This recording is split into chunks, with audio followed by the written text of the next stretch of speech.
Monarchs getting to play at home for the first 4 days of this event. They came away with a run rule victory in 6 innings. Much different game played out in the noon game today as it went 15 innings, thus why we are starting here in the next 5-6 minutes, because it just took a while for us to get there. It was a 3-2 final that ultimately came about as Denver led 1-0 going into the 9th inning, and then San Diego was able to tie it up in the bottom of the 9th, and then eventually took us to a long ride to get more runs scored, which ended up coming in the 15th, top of the 15th. Denver added a run, but then 2 came across in the bottom of the 15th, and San Diego steals a game against Denver to start their NBC World Series run. Our game today here at what was going to be the 3 o'clock game will be more like a 4 o'clock game. Will feature the liberal BeeJays. They come out of the Rocky Mountain Baseball League, a new home for them in recent years as they get set for all the action. And then they will face the TBT Ballers out of Mansfield, Texas. That will be the next team due up with everything going on for them. So good news and a lot of good baseball headed our way in the future as we get set for baseball here today on KGSO. That's what we have to look forward to here in today's game, and we will get set for baseball in the next couple of minutes. The BeeJays will be the home team in today's festivities, so you will be aware of that as we get set for all the action that will be coming up here at the NBC World Series. There will be a game after us tonight then, 6 o'clock. Sash and Felix back in the house. They will have the 6 o'clock game this evening as Cheney and Waco will take place.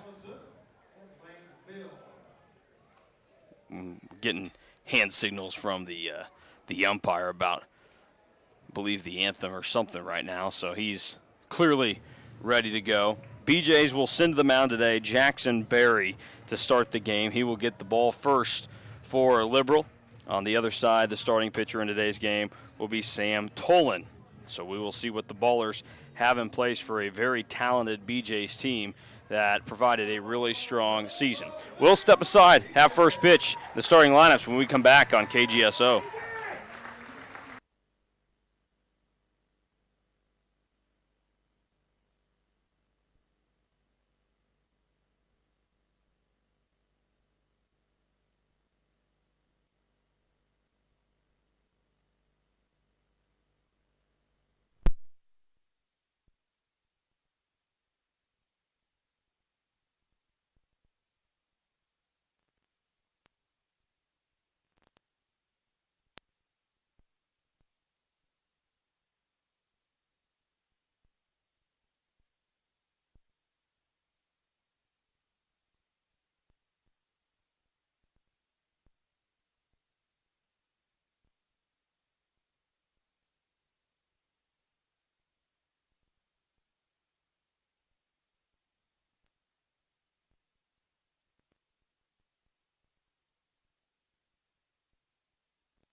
Welcome back out to Hobart Detter Field. Mason Voth here with you this afternoon on the call. The Ballers come to the plate first, leading off shortstop Easton Smith. Batting second, center fielder Elijah Rodriguez. Batting third, the designated hitter Cole Dillon. Batting fourth, the second baseman Carson Croca. Batting fifth, right fielder Gabe Irwin. Batting sixth, the third baseman Dylan Darnall. Batting seventh, the first baseman Anthony Mata. Batting eighth, catcher Blake Wilhoit. Batting ninth, the left fielder, Cedric Mitchell. So again for the Ballers, that is Smith, Rodriguez, Dillon, Croca, Irwin, Darnall, Mata, Wilhoit, and Mitchell. And Easton Smith will come to the plate now to face the lefty on the mound, Jackson Berry, for the BeeJays. So we are set for baseball here in Hutch this afternoon. First pitch slung in for strike one by Berry, so a good start to his afternoon on the mound.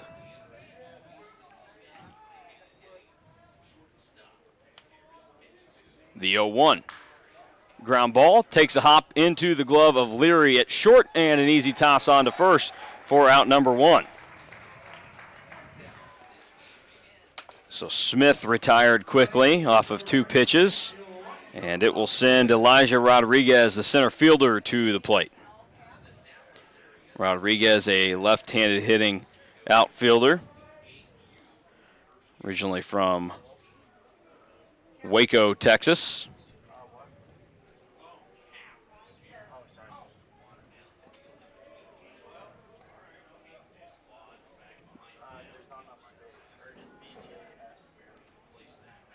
First pitch of the at-bat, and first pitch swinging by Rodriguez, skies it in the air, and coming on to make the play and the grab just in front of the mound is the third baseman Armstrong.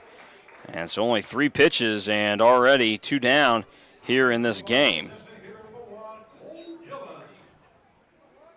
Some good talent on this field today, and also a lot of guys even on this TBT team that are no stranger to playing ball in the state of Kansas. Handful of guys from the JUCO ranks or Division II, and even a Blue Dragon or 2 on this lineup for TBT. Barry's pitch is taken for strike 1 by Cole Dillon, the designated hitter in today's game.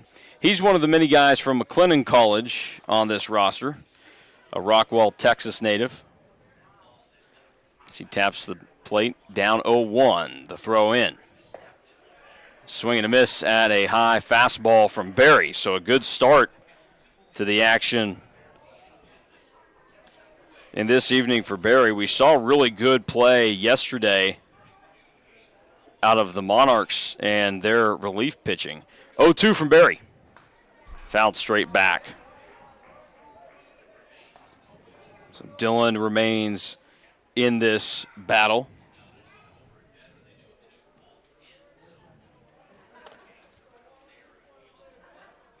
Set for the 0-2 again. Out of the windup comes Barry. Misses outside. Barry comes from that sidearm slot. So we've already seen kind of some different deliveries throughout the start of this NBC World Series. The 1-2 from Barry. Misses on the outside. Wasn't necessarily fielded the cleanest back there by Polk. Even at 2-2. Barry's toss. Popped in the air. Couple of steps over to his left goes the shortstop Leary, and he comes down with it. So a pretty busy first inning for the left side of the infield. They get 3 opportunities to make plays. They are successful on all 3. The Ballers go down in order in the first. The BeeJays coming up. What does better mean to you? Better is personal. Better is community. Better is connection.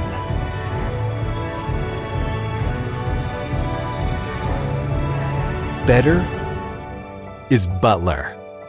Butler Community College. Ready for better. At Evergy, seeing energy differently starts with thinking differently about its impact and then committing to doing better every day. As we continue to expand our investment in renewable resources, capturing more wind, gathering more sunshine, we're able to generate power that's cleaner and provide it to you more affordably. Reliable, sustainable, affordable energy that puts you first. That's everything to us. Evergy, the utility company.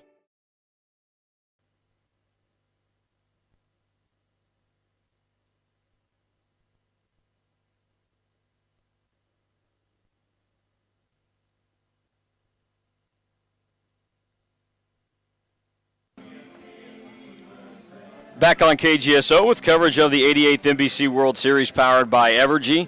As the TBT squad out of Texas, they are coming and countering with a lefty of their own on the mound. It will be Sam Tollin that gets the start this evening. He continues his warm-ups.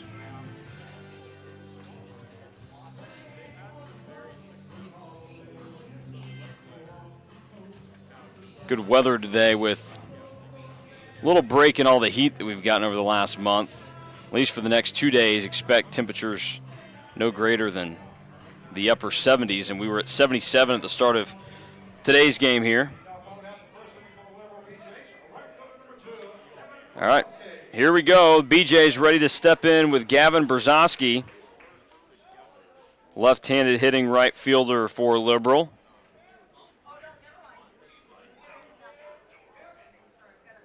So he will now dig in and be ready to go. Tolan steps towards home, fires in, and misses up for ball one.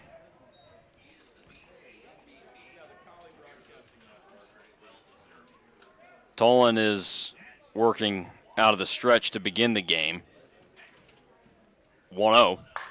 Turned on by Brzezowski and foul. I mean, you got a first base umpire for a reason, and he did not want to make that call. Right in front of him, and they had to go down to the home plate umpire, who paused for a second too. So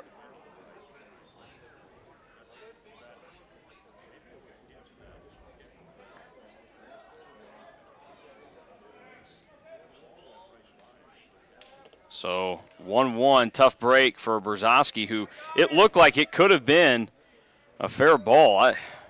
Really tight down there.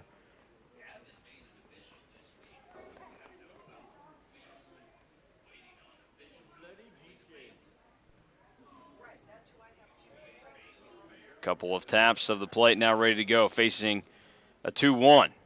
Turns on that one, no doubt that it's fair as he rips a single into right field, and the BeeJays with a leadoff base runner in the first.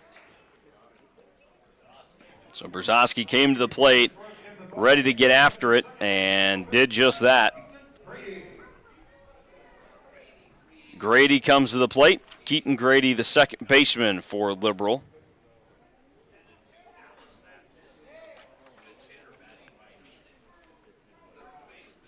He is going to swing the bat right-handed as he digs in. So a lefty-righty matchup. Facing Tolan for the first time today. A little quick look over and a turn and off the glove of the third baseman, Darnall, and everybody's going to be safe. A hard shot single that bounced off the web of Darnall, who was in an okay spot, but it got on him quick. So it's runners at first and second through the first two, as Dylan Pena will come to the plate. He is the designated hitter for the BeeJays. Pena, originally from Louisiana, so no surprise that he gets to be a McNeese State Cowboy. And in a good spot here with already two men on.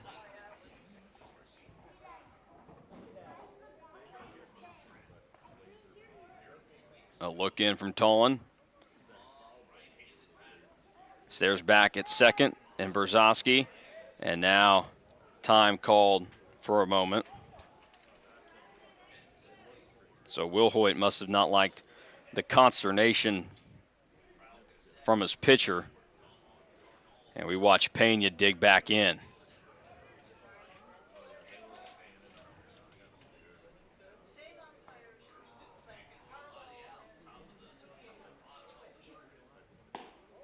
And a pitch misses outside, so the first one of the at-bat ends up being a ball. Tonight's umpires for our game, Travis Olson behind the plate, and then Harlow, that being Ben Harlow at first base, and Brian Soler over at third.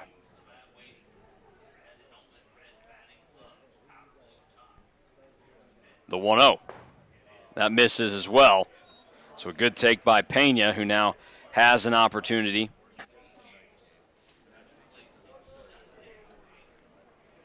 We'll see what Pena can do with guys on. Zach York is on deck. Tolan settles, comes set, breathing pretty heavy out there. 2-0 comes and a swing and a miss. You can just see Tolan out on the mound coming up and down with every breath, which I'm sure at the velocity that the ball came off of those two bats to start the game probably has him a little bit on edge. He'll bring his 2-1. Went off speed, and it stayed just up on him as it crossed over the plate, so high for ball 3. And certainly not the situation that Tolan would have liked to have found himself in right now. Already 2 men on, and with a 3-1 count to the 3-hitter to start this game. 3-1 home. Fouled back. Pena just got it off the end and sent it backwards. Not necessarily what he was hoping for there. So a 2-strike opportunity for Tolan on the mound, but got to be careful since he also has 3 balls attached to it.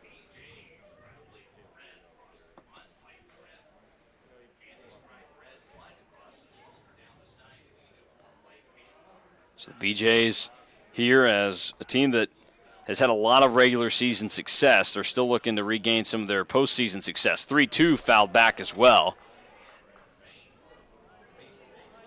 They struggled in recent years once they got to the NBC World Series. Just one of those weird baseball things, more so than not having a team that was capable of doing some damage and finding themselves on the other end of some good things happening at the NBC. So their goal certainly to be hanging around Wichita by the end of next week.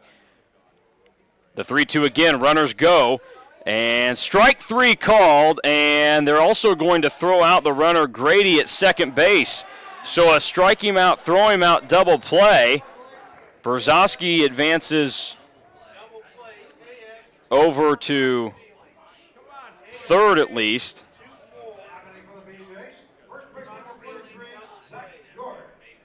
So Pena watched a close one go by, and that gives way to the big man, Zach York. Left-handed batter from California, and he takes strike 1.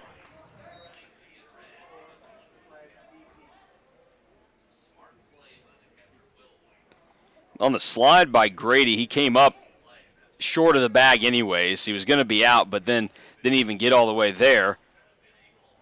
York turns and watches a ball go inside.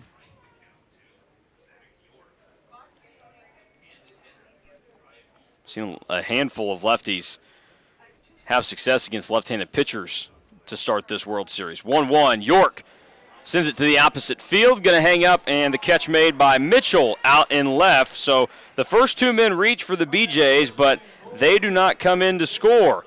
We go now to the second inning, scoreless on KGSO.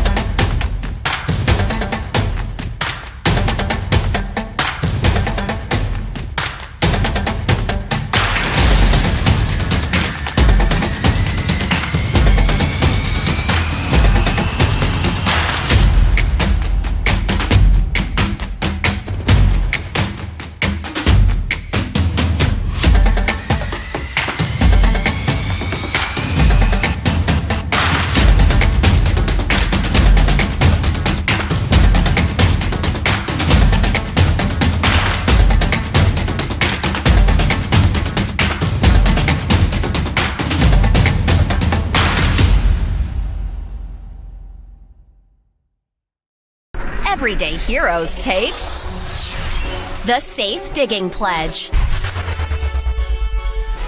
We'll wait 2 full working days before digging. I'll use soft digging techniques. In or near tolerance zones. I'll make sure underground facilities are marked before I dig. Protect Kansas. Take the pledge at beadighero.kansas.com. On the mound, got a ground ball to short, and then a couple of pop-ups in the infield. Defensively, the alignment for him looks like this from left to right: Fry, Westenberg, Brzezowski, and then third to first, Armstrong, Leary, Grady, and York, and then Polk behind the plate.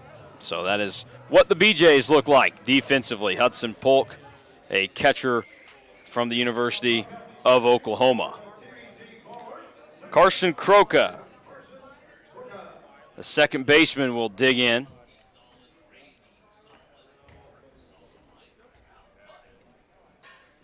Barry ready to work quickly as he steps in. First pitch swinging again, going back is York, and that's going to just barely get out of play. It lands on the top of the fence. So to 0-1 we go. Always easiest to tell where the catchers play at in the NBC World Series because the helmets give it away. Polk going with the two-piece OU helmet. The 0-1 from Barry misses outside.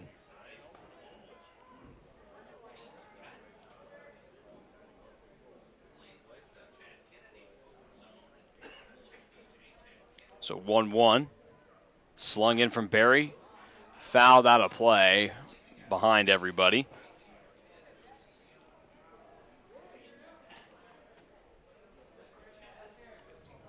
Liberal littered with guys that are originally from Texas. They actually have just one Kansas guy on their roster, the 1-2. Skips in the dirt.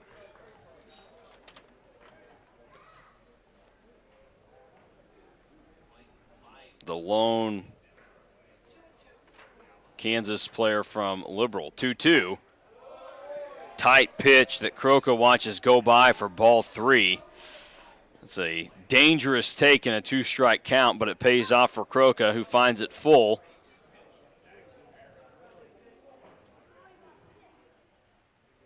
Barry's pitch lined out to center field, coming on hard, the dive, and it scoots out of the glove of Westenberg, and a leadoff single for Carson Croca. It's good effort by Westenberg, who went after it and made it a whole heck of a lot closer than it looked like maybe it would have been.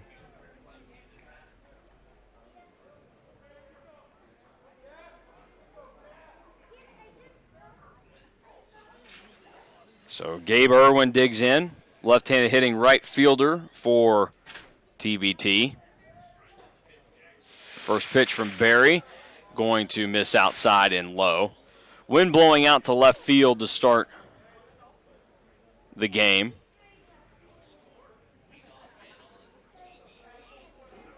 Decent lead for Croca, the second baseman, over at first. Barry's pitch, that one in for strike one.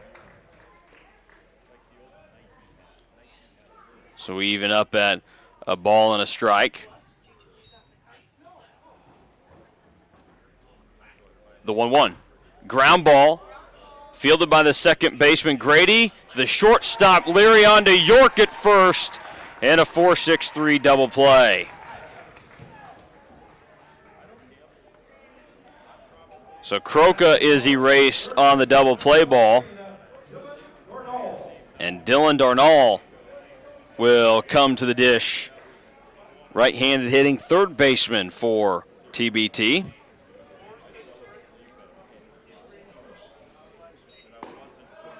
First pitch just misses on the outside part of the plate from Barry.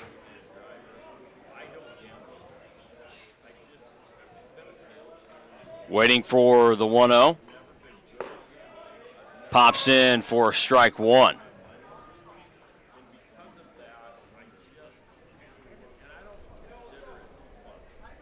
So good opportunity here for Liberal after the double play, and strike two. Get out of here without any more threats. Something that Hutch did really well yesterday in the 6 o'clock game was they took advantage of every opportunity they were given. Ground ball right back to the pitcher, Barry. He will field it, flip it on to York at first, and that will do it in the second. In the second inning for TBT, no runs on one hit and no errors and nobody left. We go to the bottom of the second, still scoreless on KGSO.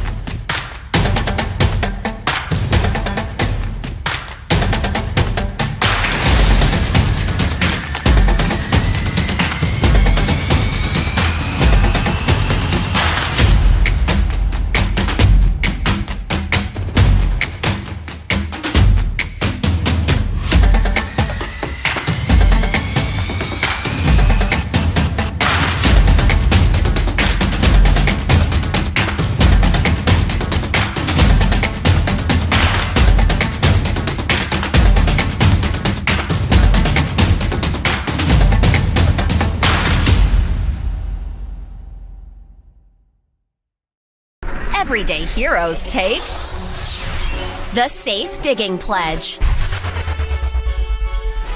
We'll wait 2 full working days before digging. I'll use soft digging techniques in or near tolerance zones. I'll make sure underground facilities are marked before I dig. Protect Kansas. Take the pledge at beadighero.kansas.com. Second cracks at the dish this afternoon. Tice Armstrong will lead off, third baseman for Liberal. Digs into the right-handed box.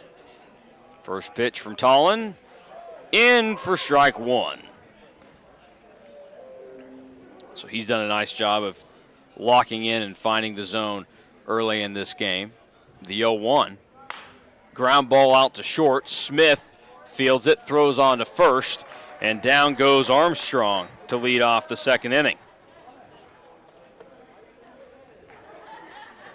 Fielding has been clean for the most part in this NBC World Series, at least in the action that we've seen so far.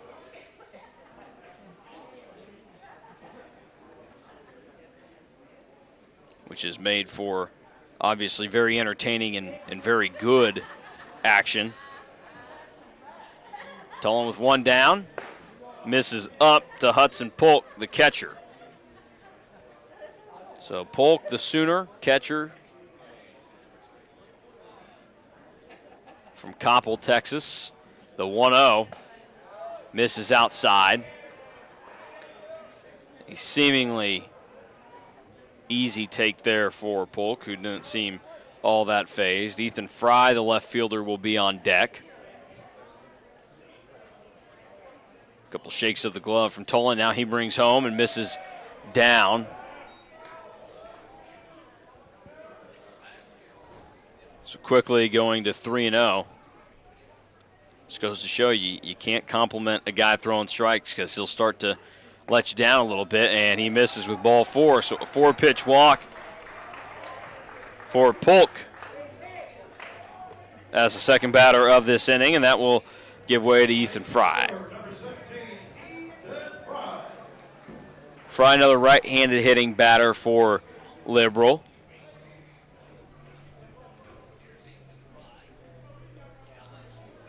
Fry getting to play in left field for his start. Listed on the roster as a catcher, though.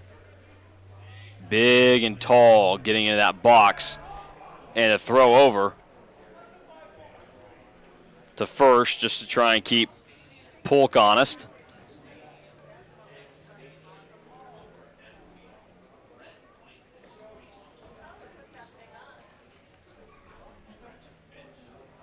Tollin gets a long look over at first before coming home and missing for ball one.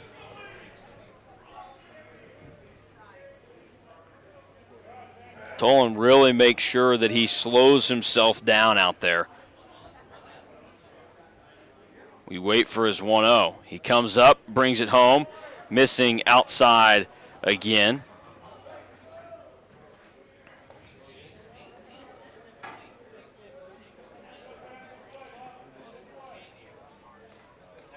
So for the BeeJays, they've had everybody put the ball in play so far except for Pena, who struck out, and then the walk recently to Polk, and another pitch that misses up. And Will Hoyt's going to run out to the mound to have a quick chat with his starting pitcher, who's struggling. Mention that, though, in these first 5 batters to kind of highlight first 6, just to kind of highlight the nature of Liberal. They've come out hunting early, but they're also showing great restraint that if it's not there, they're not going to swing. They'll take the free base runners because they have a lineup full of guys that can get the job done. It's not just those top 3 or 4 like some teams have. Because Fry checks in out of LSU, and he's here hitting 7th for you. The 3-0 misses up, and another 4-pitch walk. So it was a great start to the inning for Tollin, but now he finds himself back in the same situation he had in the first inning, which is runners at first and second. This time it's with one out, though. He got out of that jam with nobody down after Pena struck out looking on a 3-2 count. And Wilhoit was able to gun down Grady trying to take second base on the double steal. And a mound visit early into this game for TBT. There is already throwing going on down in the bullpen for the Ballers.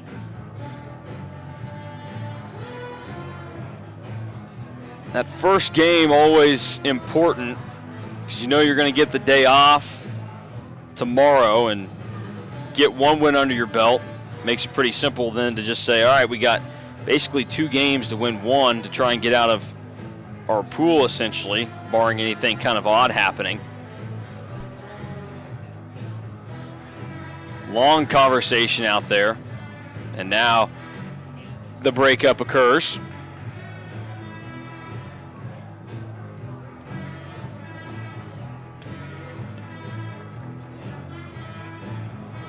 Guess we'll see if that conversation worked at all. So we'll look in from Tolan. Into the box now is Ryan Leary, the shortstop. Another righty. First pitch he sees, he takes in the dirt for ball 1. Kind of odd. Wilhoit has a couple times had some difficulty even just hanging onto the ball a little bit. Reminder, our first game was won by the San Diego Stars 3-2 over the Denver Cougars in 15 innings. So our game started near 50 minutes later than what it was scheduled to.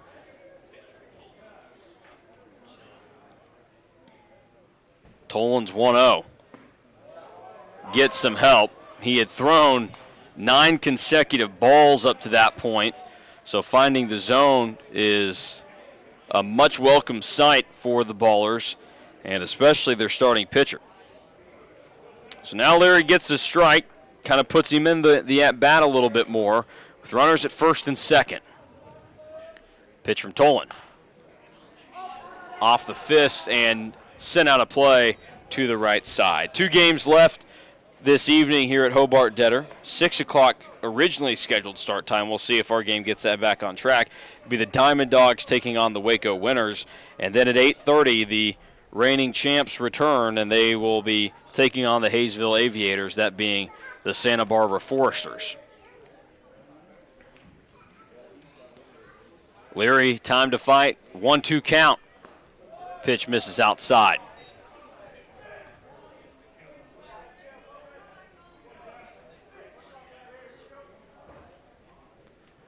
So Tolan will take another look. Then we'll see if there's any interest in trying to take a base. Both your guys on base right now, though, are listed as catchers, so typically not the most fleet of feet, as that ball is knocked out into right field, and it falls in front of the right fielder, Irwin, for a single. And runners at all bases as we get set for the 9-hitter, Connor Westenberg. Nice piece of hitting by Leary with 2 strikes. Able to dump it out into right field off the end of the bat, send it the opposite way, and set the stage for the center fielder for the BeeJays. Westenberg, another McNeese State Cowboy.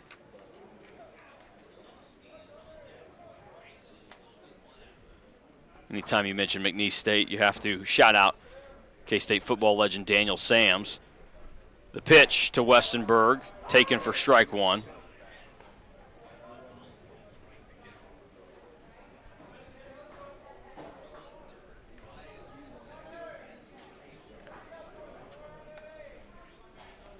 Awaiting the 0-1 with 1 down, bases loaded for Westenberg. Turns on it a little bit too early and sends it foul over towards his teammates in the BJ dugout.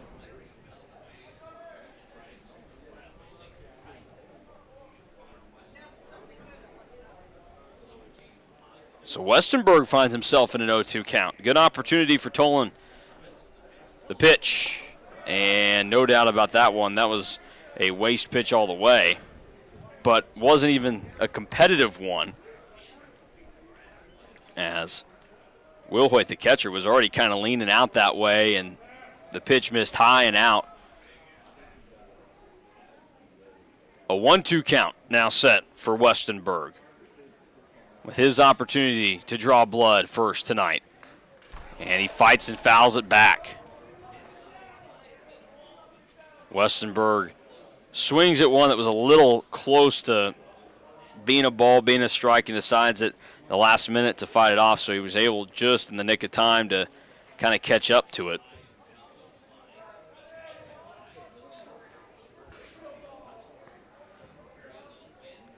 So Westenberg ready for his 1-2. Ground ball left side, and the dive not going to happen for Darnall. The ball rolls out into left field, and it's a 2 RBI single for Connor Westenberg.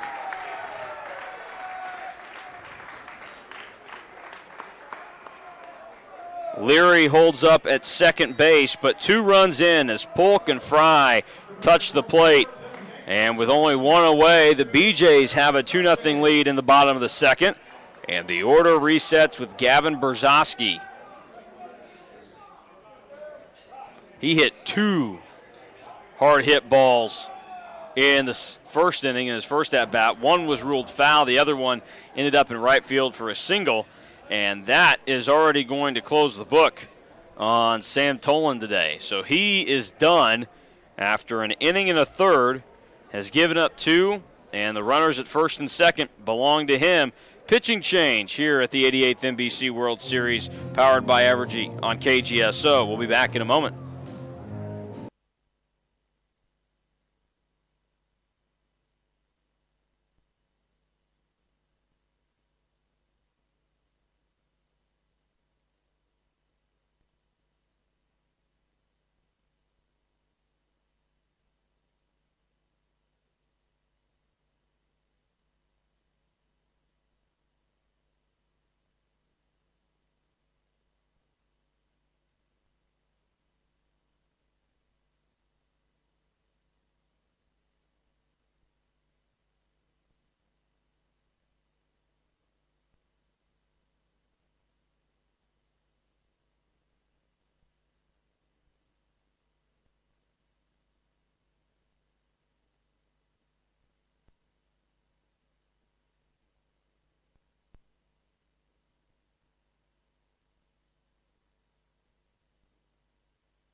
New pitcher into the game, another lefty for the Ballers. It is Tristan Widow,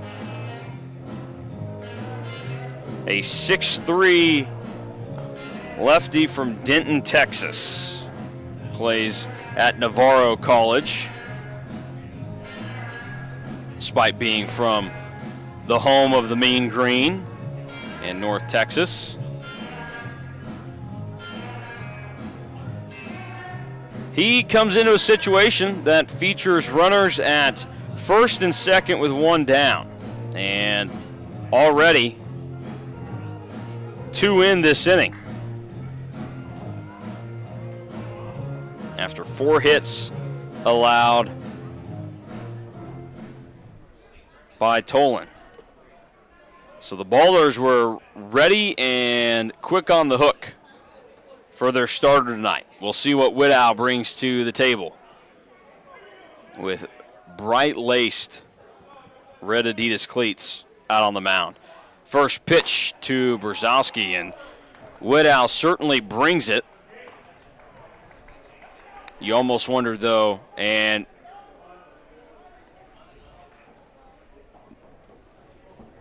we get time for a moment. Widow had some kind of wristband on his right arm, which is the glove arm for him, and he was told to take it off. It always amazes me that these guys have played baseball for so long, and at every level they get told to take different things off their arm or their glove or wherever, and yet they still go out onto the mound with stuff. The 1-0. Brzezowski misses on that one. Got a piece, but sent it back and not what he wanted to do, so he takes a couple of swings as he takes a trip around the batter's boxes to settle himself down. As he puts himself in position for a 1-1 pitch from Wittau.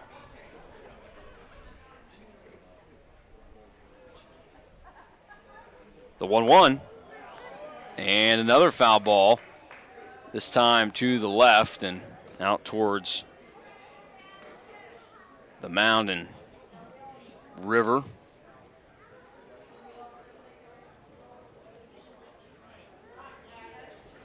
One, two. As the ump trying to make that clear. The 1-2.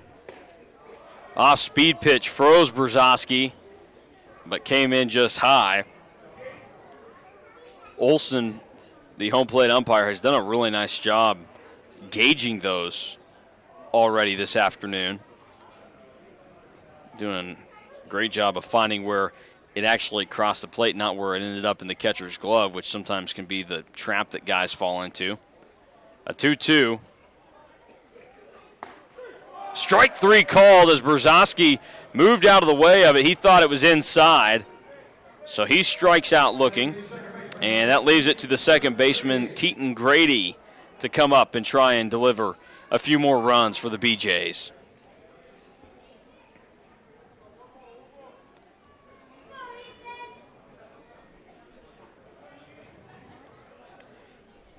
Westenberg at first, Leary at second. Those are the two base runners with two down. First pitch of the at-bat misses outside.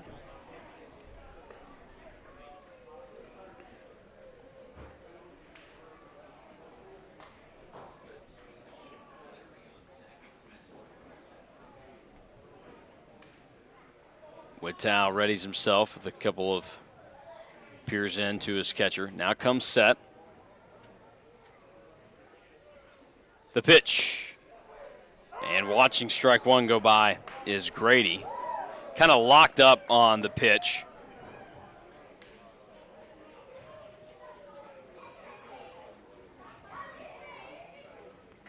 He's got plenty to work with here, though.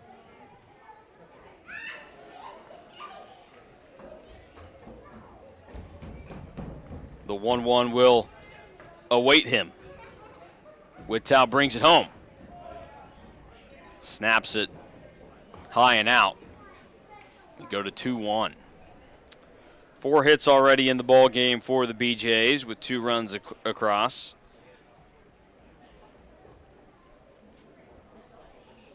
See what the final line ends up being on their starter Tolan, who only gets 4 outs in the game.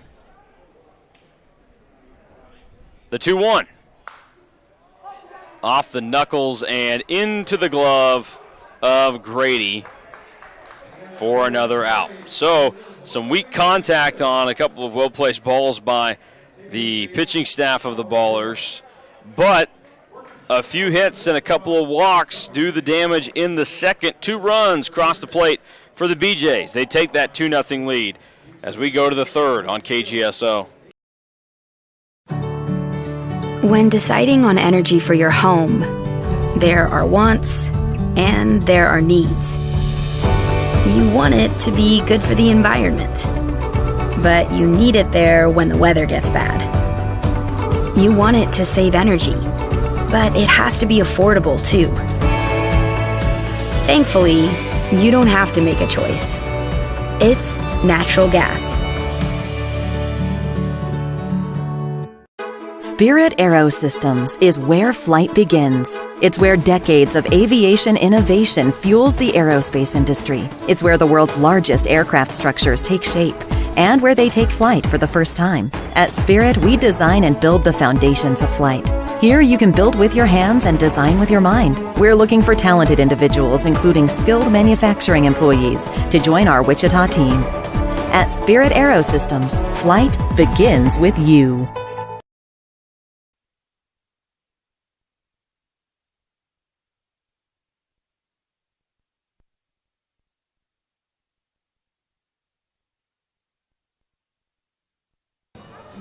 Back at Hobart Detter Field with the start of the third inning, as it will be Anthony Mata, the first baseman, digging in to lead off the third. The minimum has come to the plate for the Ballers in the first two innings, and that's all thanks to a Gabe Irwin double play ball he grounded into last inning. Barry's first pitch misses outside. Carson Croca led off the second with a single. There's been a lot of early swings in at-bats for TBT. But good restraint to start this at-bat as Mata gets ahead in the count 2-0. Barry slings in the first strike of the at-bat. TBT with black uniforms that say TBT in white across the chest, and then white and gray piping on the sleeves, white pants, and a black stripe down the side and fouled off, and then red accessories, red socks and wristbands, although Mata strolls in with the all-black sleeve on his right arm of the Jordan variety. Barry's fought back, 2-2. Did he go? They say no. Pitch also looked borderline strike ball as well, so and that going for him too. Barry faces a 3-2 count against Mata. The pitch in, and Mata fights to stay alive, sending it out towards the parking lot. You can tell who is a veteran of coming to games at Hobart Detter and who's not based off of where you park. The 3-2 again. There's strike three. Mata watches it sail by. First strikeout of the game for Jackson Barry, and it will bring the Baller catcher Blake Wilhoit to the dish.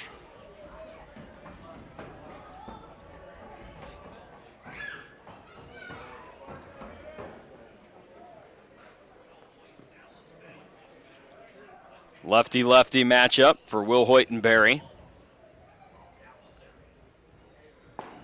And he did go around on the first pitch. He tried holding up as well. Not as generous that time around.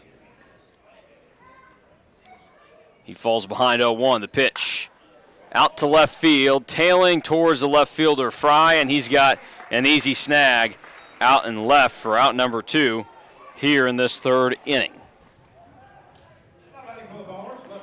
Our finals yesterday here at the NBC World Series saw Oklahoma City come in and lose to the runner-up from last year, the Lone Star Baseball Club, 9-1, and then it was an 8-0 win for the Hayes Larks over the Austin Shockers as strike one is fired into Cedric Mitchell, the 9-hitter. Our 6 o'clock game yesterday, the Monarchs ended it early in 6 with a 13-1 win over 316 Elite. 0-1. Another strike fired in.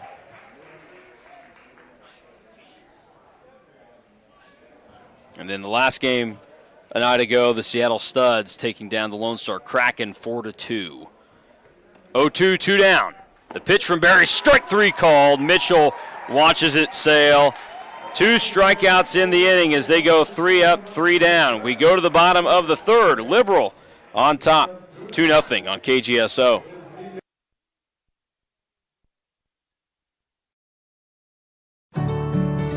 When deciding on energy for your home, there are wants and there are needs.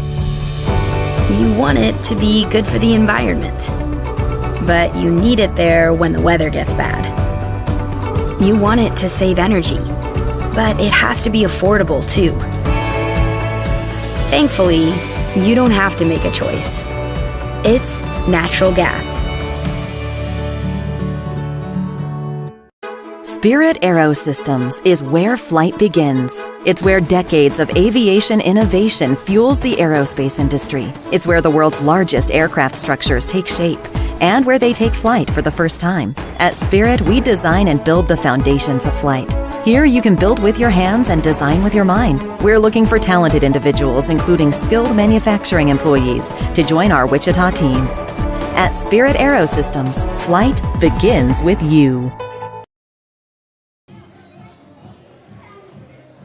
Tristan Whittow out now for his first full inning of work. He got the final 2 outs of inning number 2. Came in with runners at first and second and was able to strike out Brzozowski and then get a pop-up from Grady.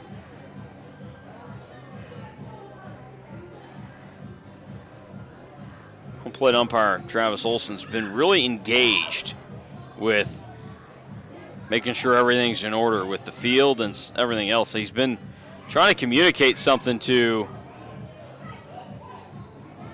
his other umpires and some of the other things going on, so I'm not really sure what these conversations have been about.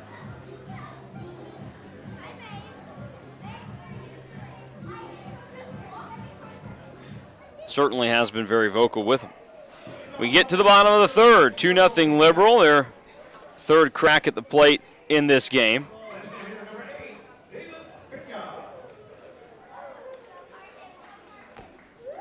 Gets out there and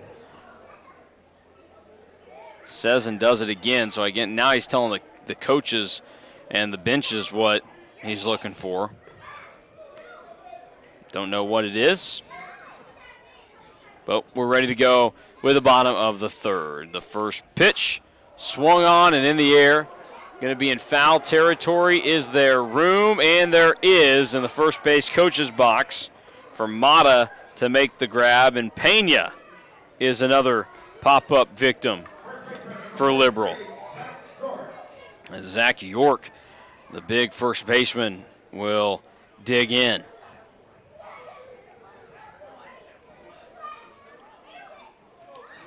York sent it to the opposite field in his first at-bat.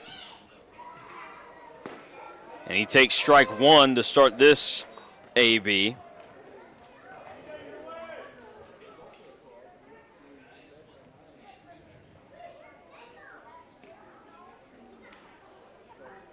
Oh-1, working out of the windup for the first time today is Whittow this inning since he came in with runners on to start his work in the second. Misses outside. As he retrieves the throw back from the catcher, Will Hoyt. The 1-1. York turns on it out to right field. Irwin going back to the wall, looks at it. It's off the front of it.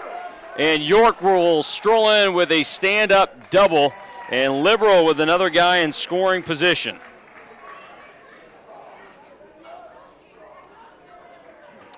Depending on the day, that ball would have gone, but the wind has died down a little bit more and is, if anything, blowing out to left the way it started. So he wasn't going to get any assistance on that ball, and he settles for the one-out double as Tice Armstrong will come to the plate.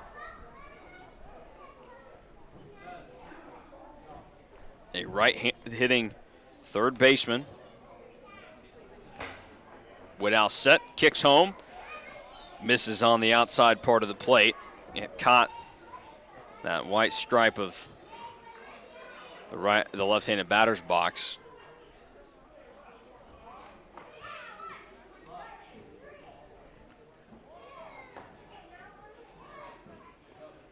Second pitch of the at-bat snaps in high as well, so an early lead in the count for Armstrong. The left side of the field going with the long pants for TBT. The left fielder, third baseman, and shortstop. Pitch from Whittow. Ground ball left side, and another one that gets by Darnall. York is going to be sent home. The throw in and a play at the plate is there in time, and York is gunned down for out number 2.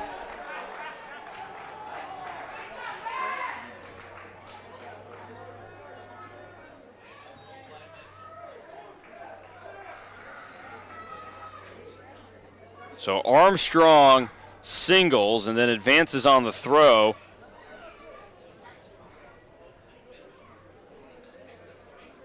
And York is thrown out trying to get in for a third run in the ball game.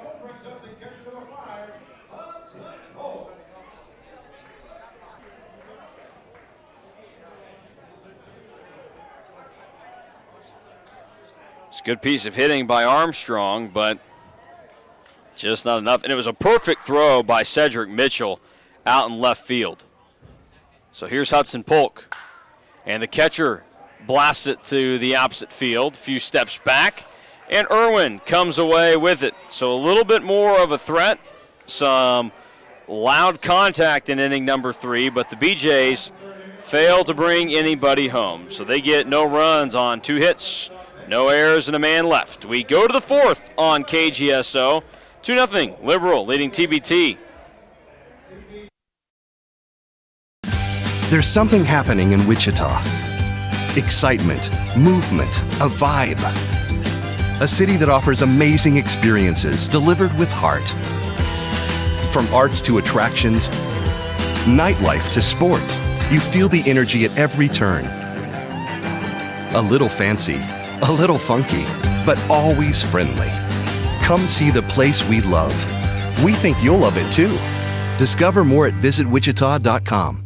Seeing the world of energy differently means looking forward and innovating now.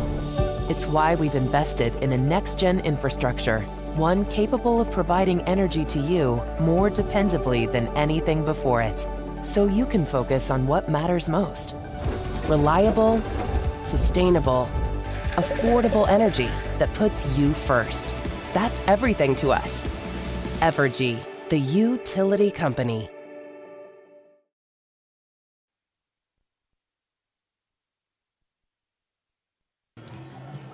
Top of the 4th inning. Getting ready to go here at the 88th NBC World Series, powered by Evergy. Mason Voth here with you this afternoon as we continue our World Series long coverage on KGSO. And we still have a situation going on with the umpires. I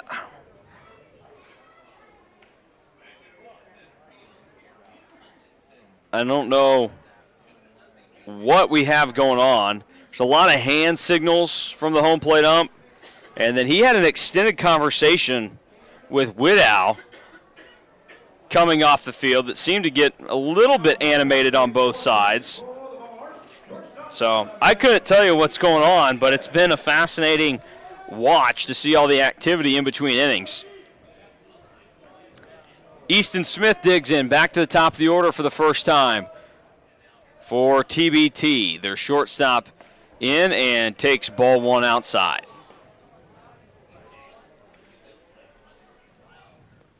I don't know if it's about how slow things are moving in between innings as Smith takes a pitch in the exact same spot for ball 2.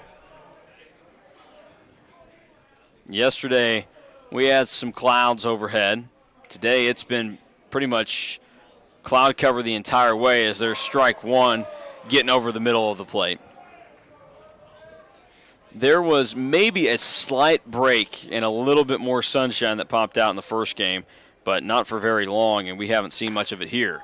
As Smith pushes it to the right side, it's going to be a tight play and can't be tracked down in foul territory by the second baseman Grady, but a great effort to get there. Couldn't come away with it.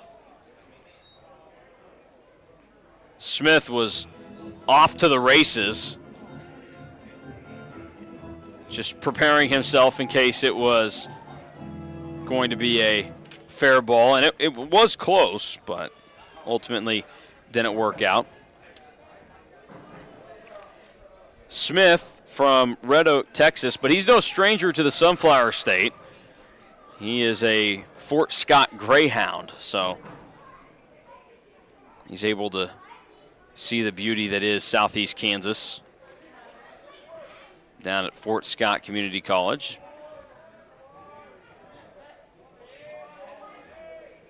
Barry's 2-2. And a foul ball again off to the right side. This one gets over there quickly.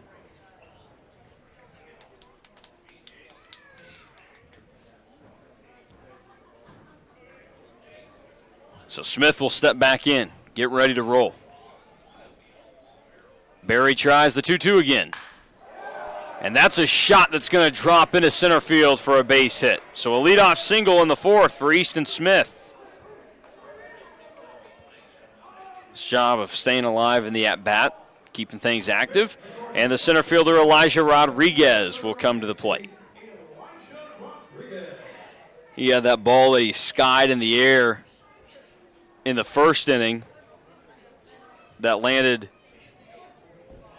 right in front of the mound, and the third baseman Armstrong came up to grab it. Strike one is slung across.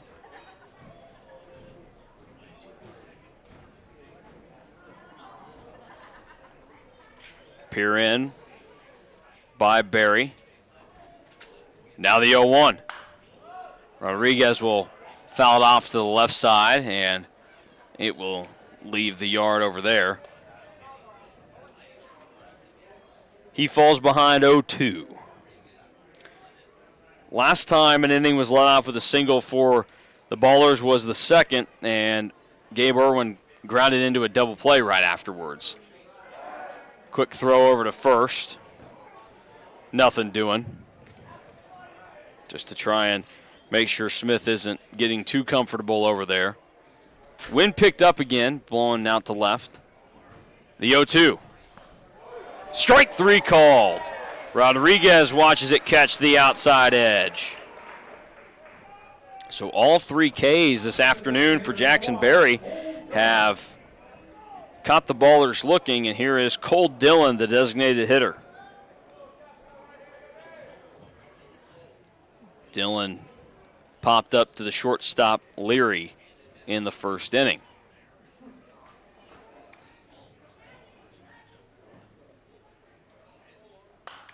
And he skies it in the air again.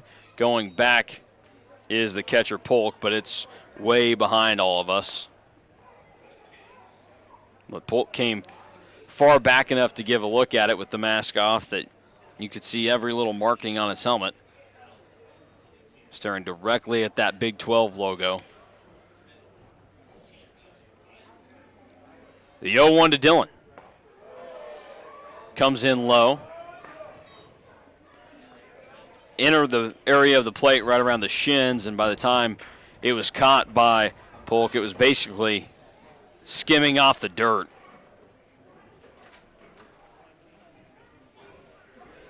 The 1-1. Another one that's floated up and over us here in the box.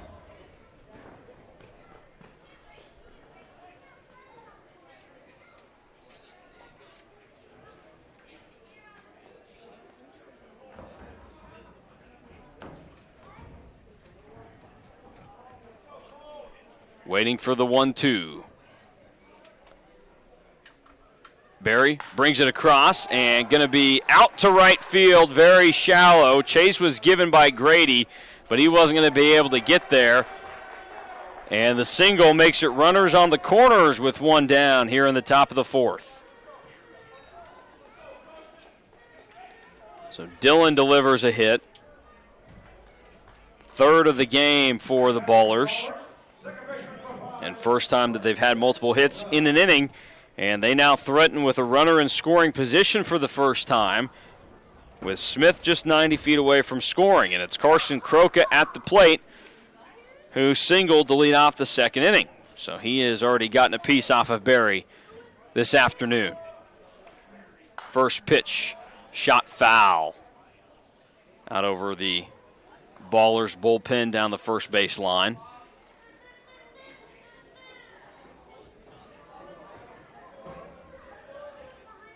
A look in, Barry comes set. The 0-1. Misses outside. Things had been going swimmingly for Barry until this inning, but now two of the first three men have reached via singles. And he has to be a little bit more careful about where he's placing some of these pitches. The 1-1. And another foul ball. 1-2. 2-strike opportunity for Barry on the mound to try and add to his strikeout total, which already sits at 3 this evening through the first 3 1/3 innings.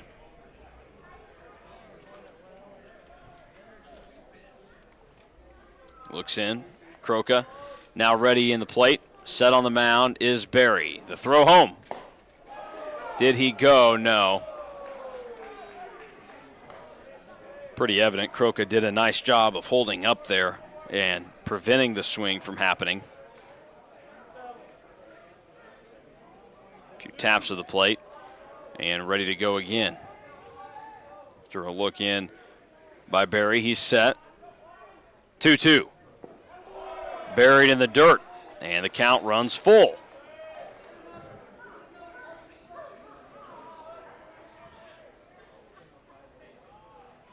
An empty base at second, so a walk doesn't absolutely kill you and then puts the force in effect everywhere. But if the strikeout's there, you'd like to take it if you're Barry. They'll bring home. And another foul ball out of play. All these foul balls from Croca are being sent out to the right side of the field. And we've seen a lot of opposite field contact in this game, even if it's just on the foul balls, but also on balls put in play.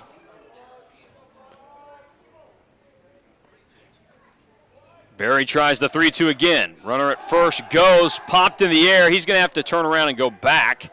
And the first baseman, York, comes all the way in to get it. Played it basically a quarter down the line is where he ends up catching it in fair ground. So pop up, makes it out number 2, and Gabe Irwin will come back to the plate. He grounded into the double play that wiped out any thought of a threat in the second when Croca led off with a single, and then the ball found its way chasing calmly into the glove of Grady, the second baseman, who got a nice flip on to Leary at short, and they connected for the double play. First pitch of the at-bat misses outside.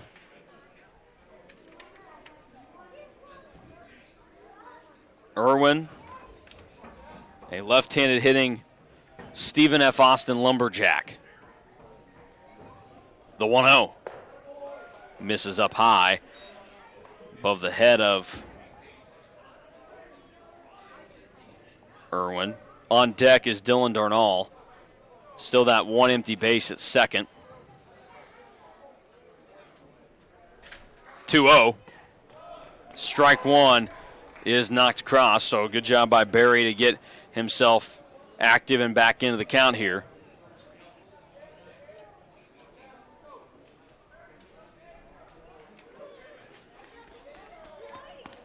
It's been a more taxing inning on Barry, and starting to go early was the runner at first, Dylan, but Barry stepped off and probably would have had him dead to rights, but he wanted to make sure that he wasn't going to get caught napping with Smith trying to take home. So he just decided to hold it and force everybody back to their base. The 2-1. And it comes in low. 3-1. Opportunity for Irwin here if he gets a pitch he likes. Either way, seems like a positive welcome to the game for the Ballers in the fourth. The 3-1. Big swing and a miss. So Irwin wanted to do some damage, but didn't work out in his favor there. And he gets into that weird situation of being defensive, but not too defensive, because if you can get the free pass, you'll take it. The 3-2. Runner goes at first, lined into left field for an RBI single. The first run of the game in for TBT.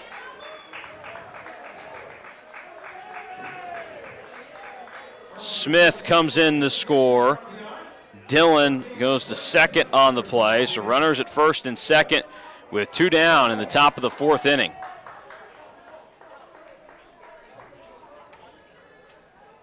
And Dylan Darnall is up to the plate. He grounded out in the second to the pitcher, Barry.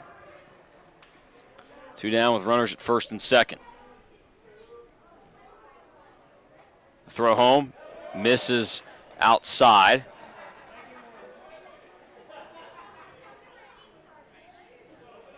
No action for Liberal currently out into their bullpen. The new home bullpen here at Hobart Detter, they redid it, and it's out in left field now as opposed to down the left field line.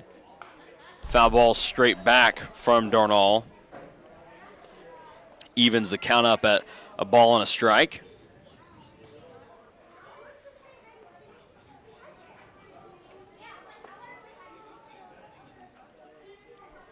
Barry, before coming set, lets that left arm dangle there as he peers in. He is set now. Couple of checks at second. The 1-1 misses outside. He is missed there quite often. So he's always just kind of been on the edge of throwing a strike, but can't quite get the job done.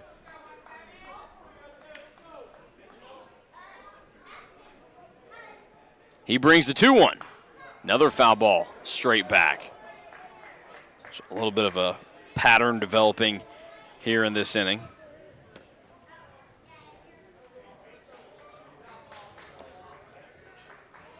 Two down.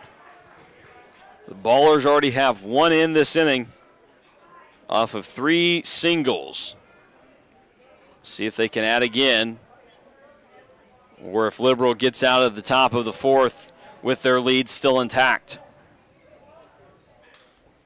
Throw home. And a foul ball again. A lot of pitches being spoiled here in this game.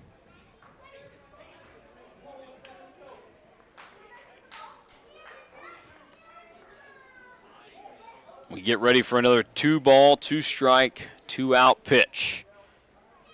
Barry's throw skips in the dirt. Comes in low. And the count runs full. Now 69 pitches for Barry after cruising along in the first 3. The 3-2. Strike 3 called. So another backwards K put up for Barry, but he has to suffer through 3 singles in the 4th that see the Liberal lead whittled down to just 1. We go to the bottom of the 4th on KGSO.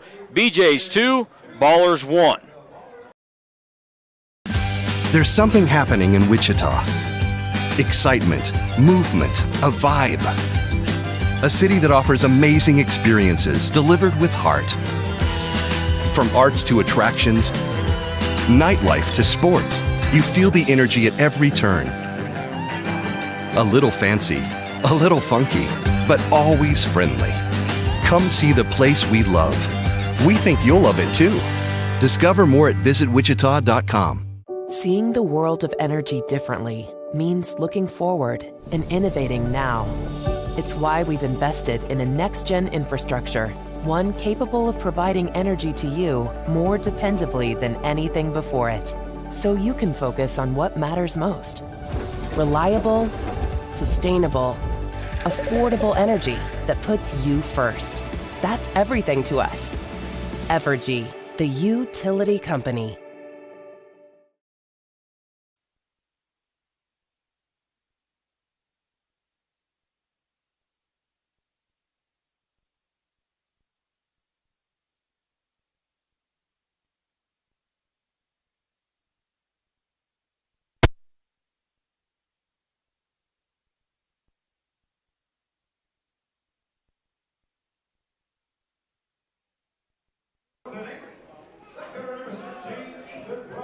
Back with more NBC World Series action here on KGSO.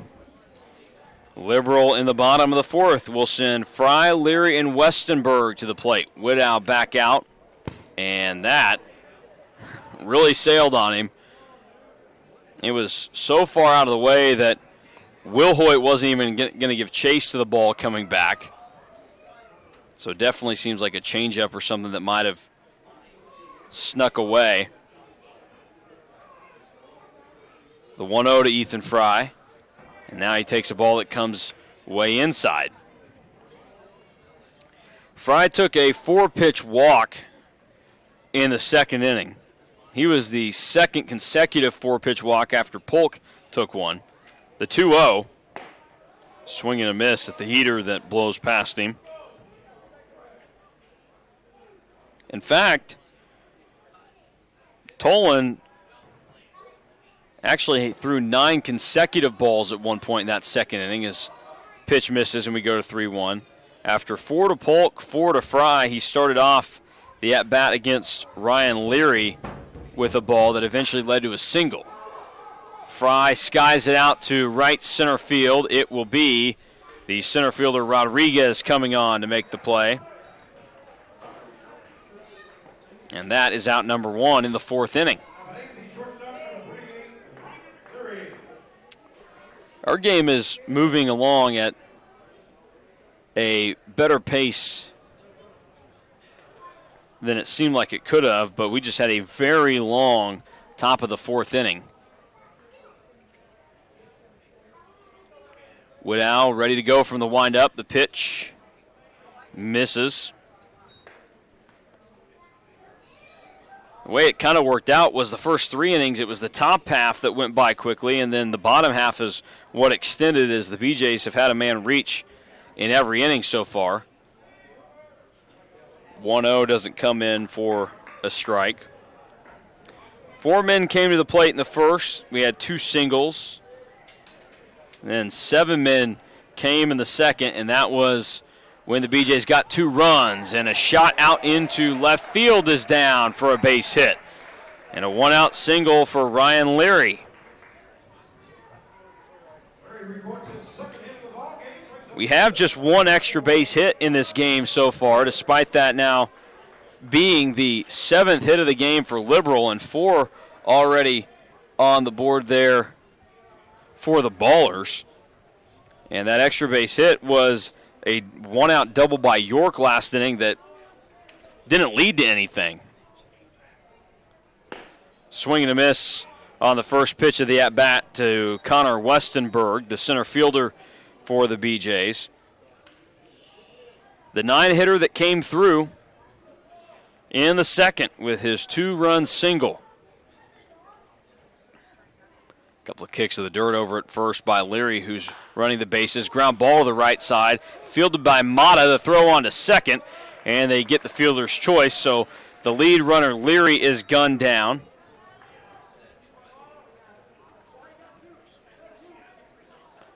And it will be Westenberg now running at first base as we reset the lineup again with Gavin Brzezowski coming up.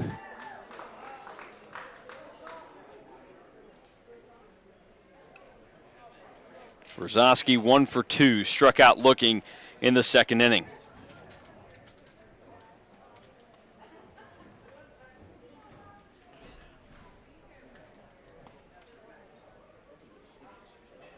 Not much of a lead over there for Westenberg currently. First pitch misses. Skipped in the dirt, but a nice slide over and block by Will Hoyt.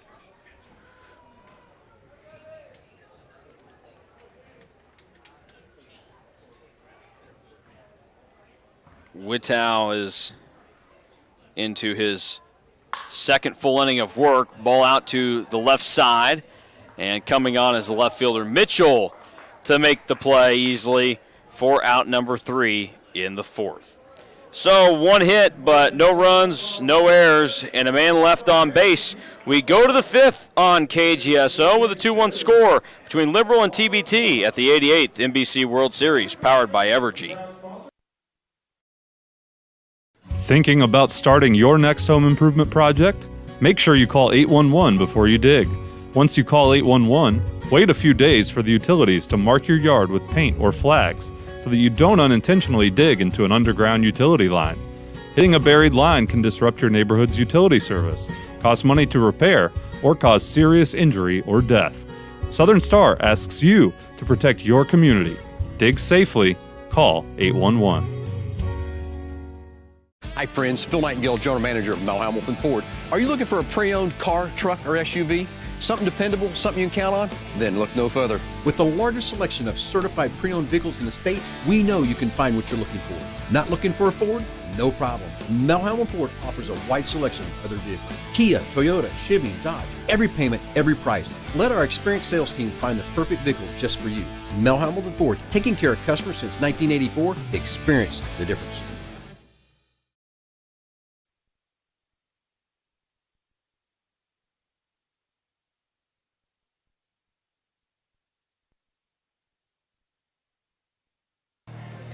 We get ready to start the fifth inning here on KGSO. Liberal leading TBT 2-1.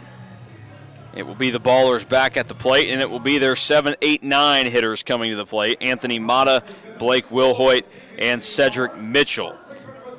These three guys led off the third inning, and they had a 3-up, 3-down moment where Mata struck out looking, as well as Cedric Mitchell. We'll try for something better here.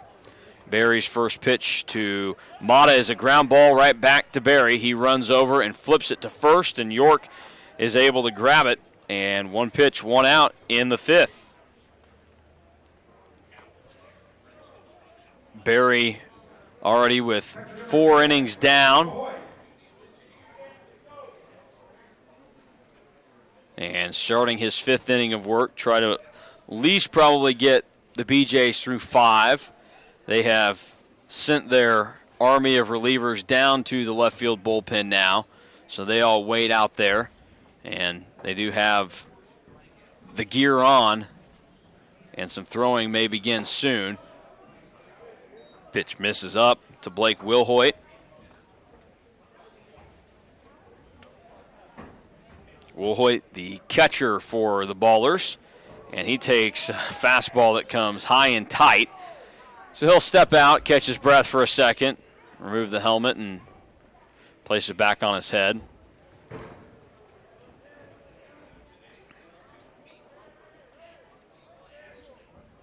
So he settles down, ready to get back in to face his 2-0 pitch. And it's strike one pumped across the center of the plate. Innings 1, 2, and 3 saw the Ballers go in order. 2-1. Big swing and a miss by Wilhoit. But the fourth was a little bit different. 6 men came to the plate. 3 hits for the Ballers, including an RBI single from Gabe Irwin last inning that put them on the board. The 2-2 from Barry home. Strike 3 called. Another strikeout looking for Barry. He certainly doesn't have swing and miss stuff today, because all 5 of his strikeouts have come with blank stares from the Ballers.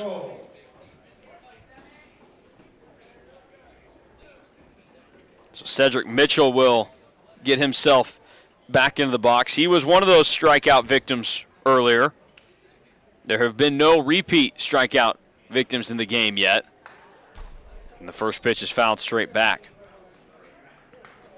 Rodriguez, Darnall, Mata, Wilhoit, and Mitchell have all struck out in the order. 0-1. Missed down. It's a good attempt at the frame job by Polk behind the plate.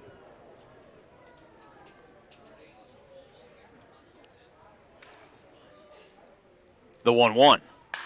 Mitchell smokes it out into center field, but no need to go back. Just moving to his left is Westenberg, and he is easily able to track it down for out number 3. Another 3-up, 3-down inning for Barry on the mound. No runs, no hits, no errors, no men left. It's 2-1 BeeJays as we go to the bottom of the 5th on KGSO.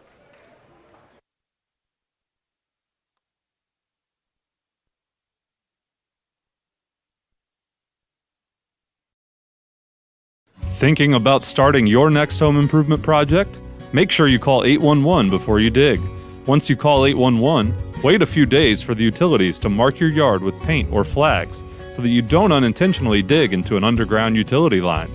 Hitting a buried line can disrupt your neighborhood's utility service, cost money to repair, or cause serious injury or death. Southern Star asks you to protect your community. Dig safely. Call 811.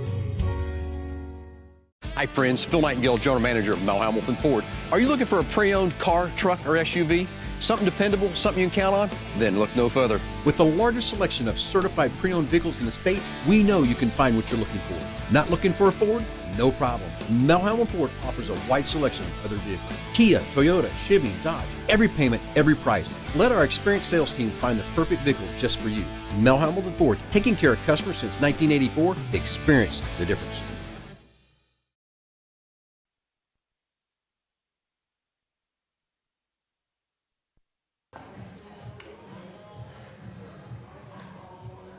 We get back to the BeeJays offensive attack here in the bottom of the fifth inning on KGSO at the 88th NBC World Series.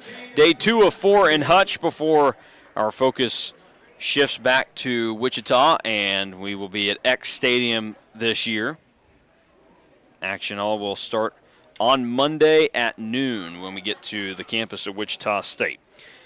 Keaton Grady in the leadoff, second baseman for the BeeJays, batting second in the lineup. First pitch from Widow is up and out.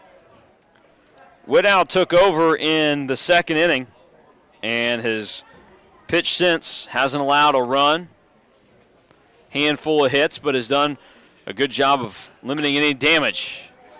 To the opposite field, that ball goes a few steps back and into the glove of Irwin, who's able to come away with it. So Grady is retired in the fifth. We won't start on time with that 6 o'clock game, but certainly these teams have done a better job of trying to get the pace moving along here recently.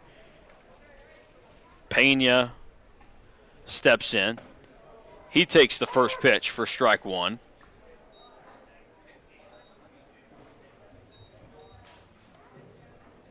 Oh, 1 count, 1 down. Action in the Liberal bullpen. Pitch misses on that one.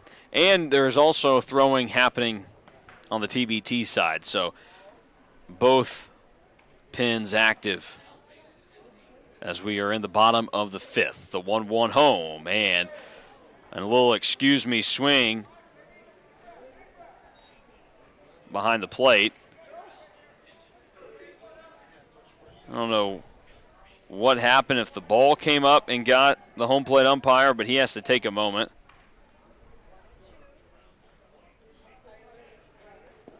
So he gets some time as Will Hoyt travels out to the pitcher to have a quick chat. 1-2 count now with Pena at the dish. The DH in tonight's game, 0 for 2. Strikeout and a pop-up to the first base side.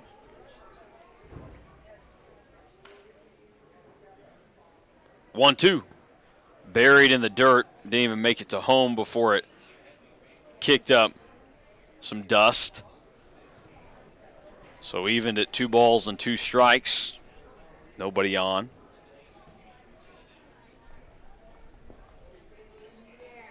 Top of the order has 2 hits so far for Liberal in this game, and they were both in the first inning back-to-back.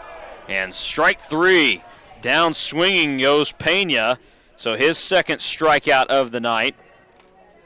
Struck out against Tolan, and now he strikes out against Wittau.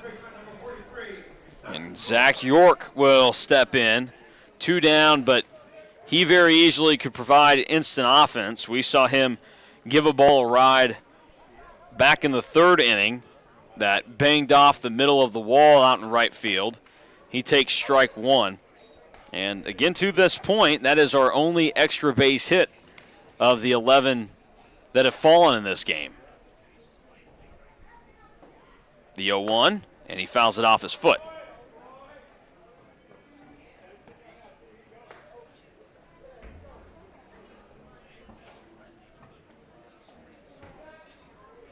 So York going to have to battle with his 0-2 count. So we're over halfway through our ball game here in Hutch. The 0-2. comes in high. Will Hoyt was already sweeping out of the catcher's box back there. Whittow readies himself with the windup. And now he steps off. Be quite the tongue twister, as you may have been able to tell there.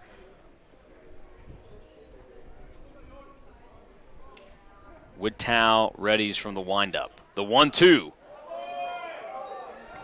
Close one to take by York, so he lives on the edge.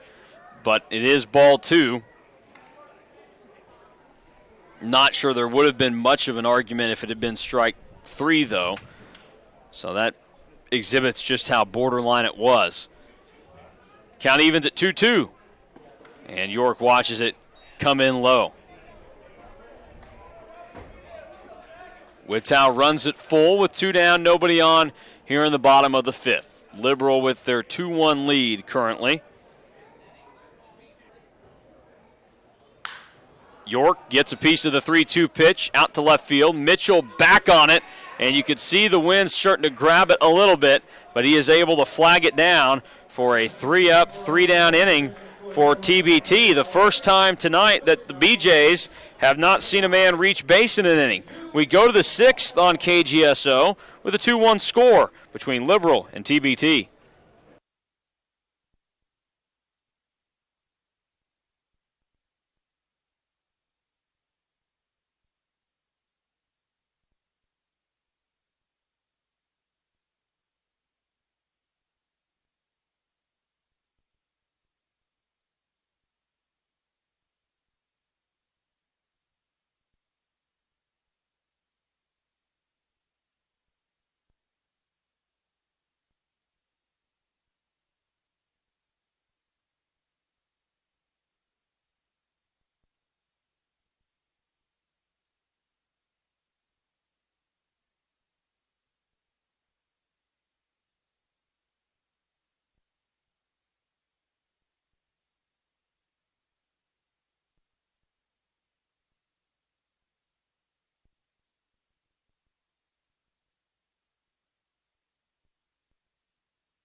Sixth inning on deck here with Barry returning to the mound for the BeeJays.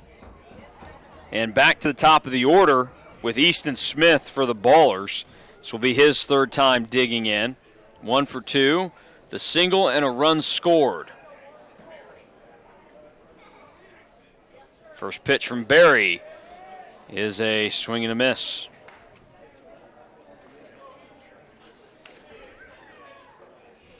Barry waits for Smith to dig in and get ready. Now we'll bring it home. Ground ball, left side. Leary scoops it, fires on to first quickly.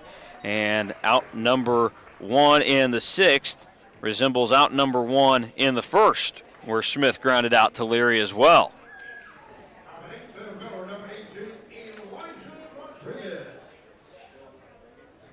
Barry was tested in the 4th inning, but everything after that and before that has looked pretty easy for him. First 9 guys were sat down rather quickly, and now the 4 after the 4th have gone swell. And a borderline strike comes in to Rodriguez, who froze up and didn't want to mess with it. 0-1 to Rodriguez. And the lefty watches it skirt off to the left side of the plate.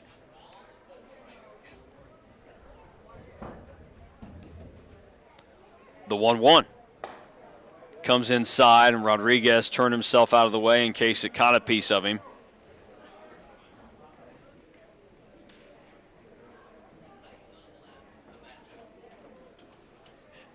Two-1. Big swing by Rodriguez, who got caught leaning back there on the swing.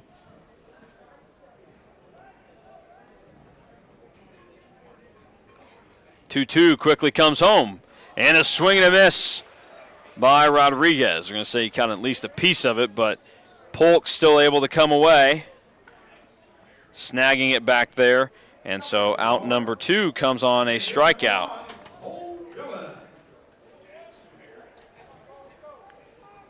Three-hitter Cole Dillon steps up, 1 for 2 tonight.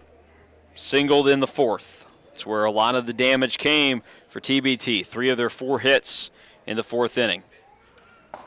First pitch misses.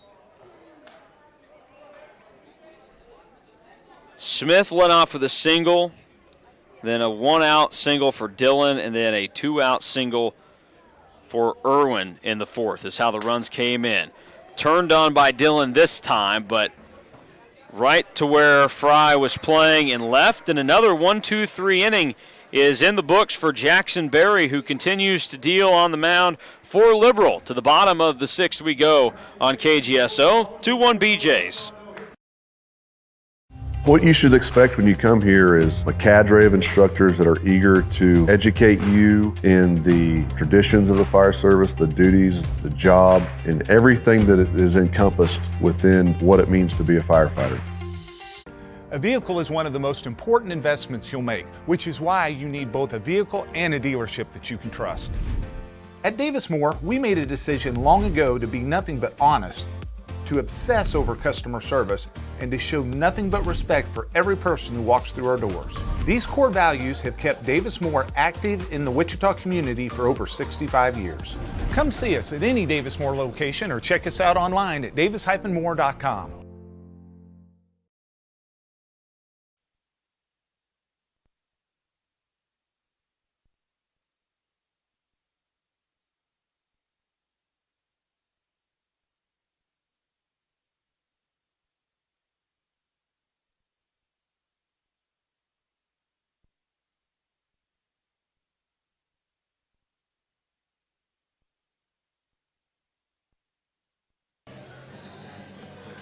Bottom 6 gets ready to start on KGSO.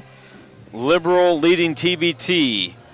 And both teams' first action at the 88th NBC World Series, powered by Evergy. Due up in the inning will be Armstrong, Polk, and Fry for the BeeJays, who lead 2-1. Mason, both with you this evening here on KGSO. We will have game number 2 on KGSO right up after this one. Wittau's pitch in for strike 1. He continues on, now in his 4th inning of full relief. He entered in the 2nd. Ground ball, and it bangs off the legs of Wittau, but he turns around, picks it up, and throws it over to first to get out number 1. He appears to be okay. Sure, it'll sting for a little bit. But it was a hot shot by Armstrong up the middle that if it hadn't clicked off the heels, it would have been into center field for a single. So Polk will come to the plate with nobody on. He ended the 3rd inning with a man standing at second base. It was that odd inning that saw York get gunned down at home. Ball in the dirt, missing. So 1-0 is how this at-bat starts. Back in, and we're ready to go. Wittau's pitch also misses and isn't picked up by Will Hoyt behind the plate. Skipped in the dirt. Came in tight, too. It's turned out to be an amazing day for baseball here in Hutch, where it seems the rain in the area just always skirted around us. 2-0, misses up as well, and that one was the most catchable ball of them all for Will Hoyt, and he doesn't come away with it. And he kind of gave a reaction there like, what's wrong with me, and snapped the throw back a little bit more ferociously to his pitcher Wittau. The 3-0. Ball 4 down. So Polk takes the 4-pitch walk with 1 down in the 6th. And he will be on for Ethan Fry, the left fielder.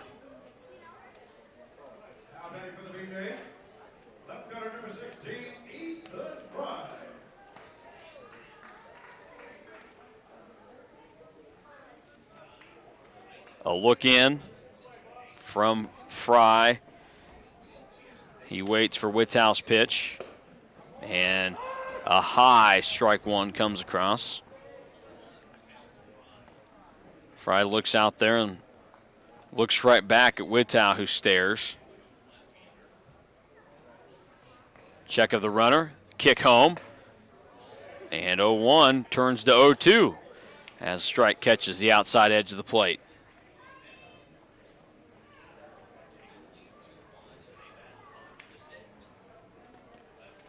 Oh-2 from Wittau. Misses up. So a chance for Fry to catch his breath. He is 0 for 1 today with a walk. He flew out to center in the fourth. 1-2. Skipped in the dirt, and the read just wasn't there for Polk at first to attempt going to second. It came in and it shot away off the chest of Wilhoit, the catcher. Got out just past that left-handed batter's box. So count evens up, 2 balls, 2 strikes. Good work out of the bullpen for Tristan Wittau and TBT. Inside off the hands and going to fall foul down the right field line. And we'll get ready to redo the 2-2. Seen a lot of that in today's game where just having to fight something off to keep yourself in an at-bat, and it trots the ball over down that right field line. Some have turned into outs, others have done that. 2-2 again. Misses up. And we are now full at 3 balls and 2 strikes. Leary awaits on deck. 3-2, 1 down, man on first. BeeJays leading 2-1 at the plate right now. Swing and tipped back into the glove of Wilhoit. Another strikeout for Wittau. So the shortstop Leary will come to the plate. He's 2 for 2 this evening. A single in the second, then a single in the fourth. He was the victim of Connor Westenberg's double play ball, though. Or, excuse me, fielder's choice in the fourth inning. Wasn't the double play. Came up just short of turning it, though.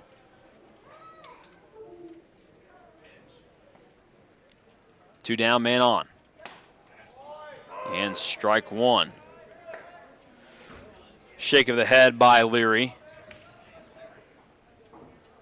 Maybe he was being generous to the ump about it. Saying, okay, all right, I got it now. After taking the first pitch for a strike, we'll see what he does with the 0-1 from Wittau. Brings it home and fouled straight back below us. Another 2-strike count for Wittau. Well, since he entered in the second inning, he has struck out 3. 1 in the second, 1 in the fifth, and 1 just a batter ago here in the sixth. Looks in, gets a sign, ready for the 0-2. Runner goes, and another foul ball out of play. Straight back by Leary. There had been some momentary action in the BeeJay bullpen, but it has settled down now as a group of 4 BeeJay pitchers are now just standing up against the fence in left field. The casual throwing continues, though, in the TBT bullpen. 0-2, 2 down. The pitch. Swing and a miss, and a big one as Wilhoit reacts behind the dish. Back-to-back strikeouts in the sixth inning. No runs, no hits, no errors, and a man left in the sixth for Liberal. We go to the final third of our game on KGSO with the BeeJays up 2-1. There's something happening in Wichita. Excitement, movement, a vibe. A city that offers amazing experiences delivered with heart. From arts to attractions, nightlife to sports, you feel the energy at every turn. A little fancy, a little funky, but always friendly. Come see the place we love. We think you'll love it too. Discover more at visitwichita.com. At Evergy, seeing energy differently starts with thinking differently about its impact and then committing to doing better every day. As we continue to expand our investment in renewable resources, capturing more wind, gathering more sunshine, we're able to generate power that's cleaner and provide it to you more affordably. Reliable, sustainable, affordable energy that puts you first. That's everything to us. Evergy, the utility company.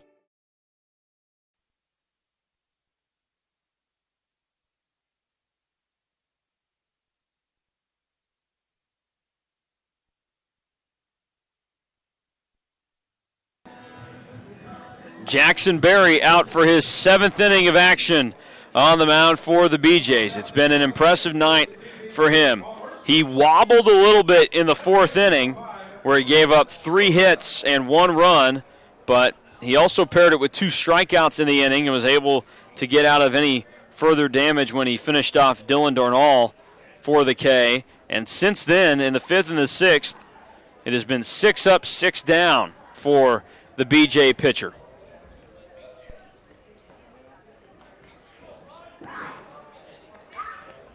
Carson Croca digs in. First pitch from Berry. Chopped left side. Play is made by Armstrong. Tough throw to first. What a play. Out at first base is Croca.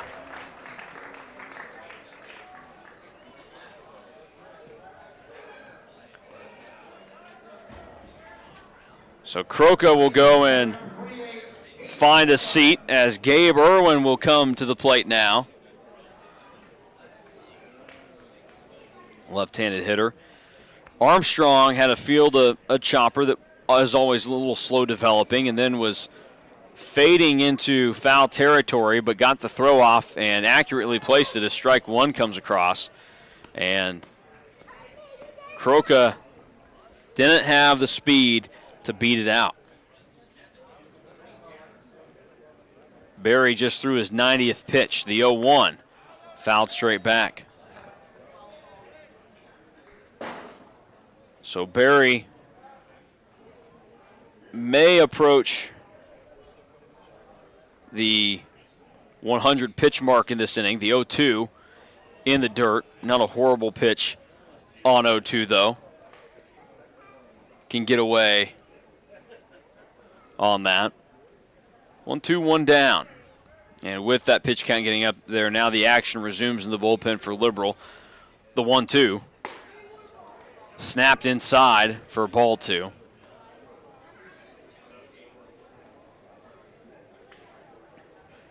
Berry wanting to work quick, though, as he's feeling pretty good about how he's pitching. The 2-2. Popped up, left side of the infield. Armstrong calls for it, dips back into the outfield grass, and makes the play for out number 2. Seen a lot of pop-ups in the infield in this game, more than what we certainly got to see yesterday between Hutch and 3-1-6. Part of that, though, had to do with the fact that Corbin Hawkins put together a great outing on the mound yesterday for Hutch. 4 innings in relief, only gave up 1 hit, no walks, struck out 7. First pitch of the at-bat with Dylan Darnall is shot foul to the right side.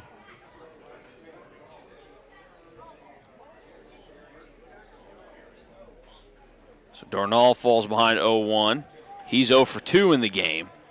Second pitch of the at-bat is cut through and missed as Berry changes speeds on him and forces the whiff. 0-2, 2 down. Looking for another punch out is Berry. The kick home. Ground ball left side into the glove of Leary at short. The throw on to first will do it. 9 consecutive retired over the 5, 6, and 7 innings in this game. 10 straight down if you go back to the 4th. It's been a great outing for Jackson Berry. His BeeJays lead at 2-1 as we now head to stretch time in Hutch. There's something happening in Wichita. Excitement, movement, a vibe. A city that offers amazing experiences delivered with heart. From arts to attractions, nightlife to sports, you feel the energy at every turn. A little fancy, a little funky, but always friendly. Come see the place we love. We think you'll love it too. Discover more at visitwichita.com. At Evergy, seeing energy differently starts with thinking differently about its impact and then committing to doing better every day. As we continue to expand our investment in renewable resources, capturing more wind, gathering more sunshine, we're able to generate power that's cleaner and provide it to you more affordably. Reliable, sustainable, affordable energy that puts you first. That's everything to us. Evergy, the utility company.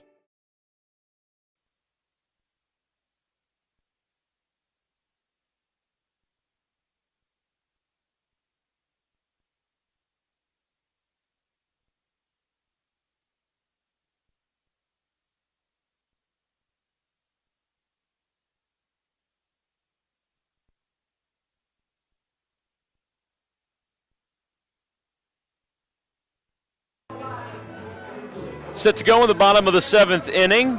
BeeJays will send Connor Westenberg to the plate first. He is their center fielder, but the 9-hitter. For Westenberg, he is 1 for 2 in the game. A 2-run single in the second, but grounded into a fielder's choice in the 4th. And that 2-run single has stood up to this point.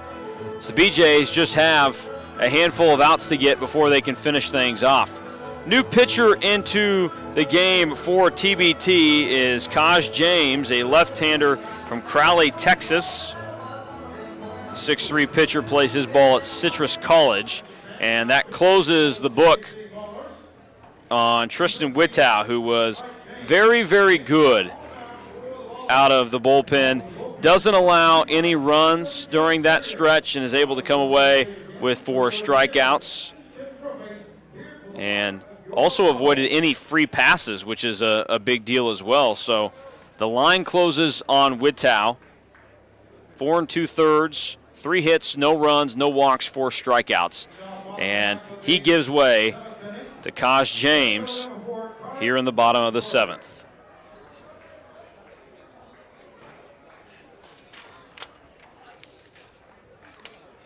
Center fielder Westenberg takes pitch 1 high. Always interesting when you get a guy that is throwing well and then for a long period of time does it. Second pitch of the at-bat misses as well.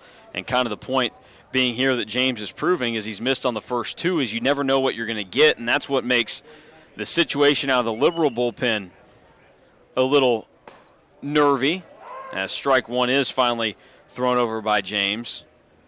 Get a guy that's dealing through 7, but you don't know what the final 6 outs might look like. 2-1 to Westenberg.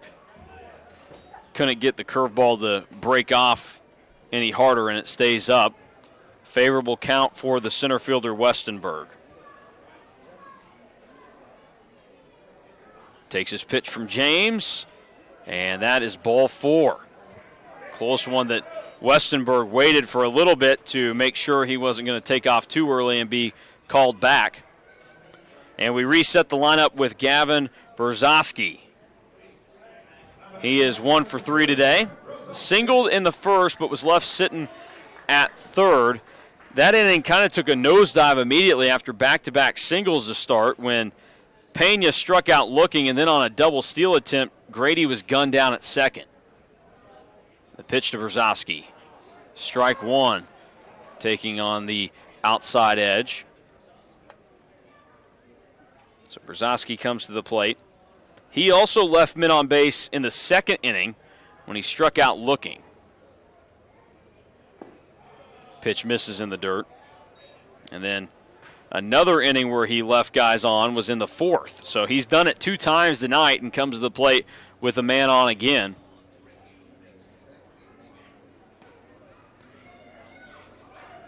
James gets himself set. 1-1.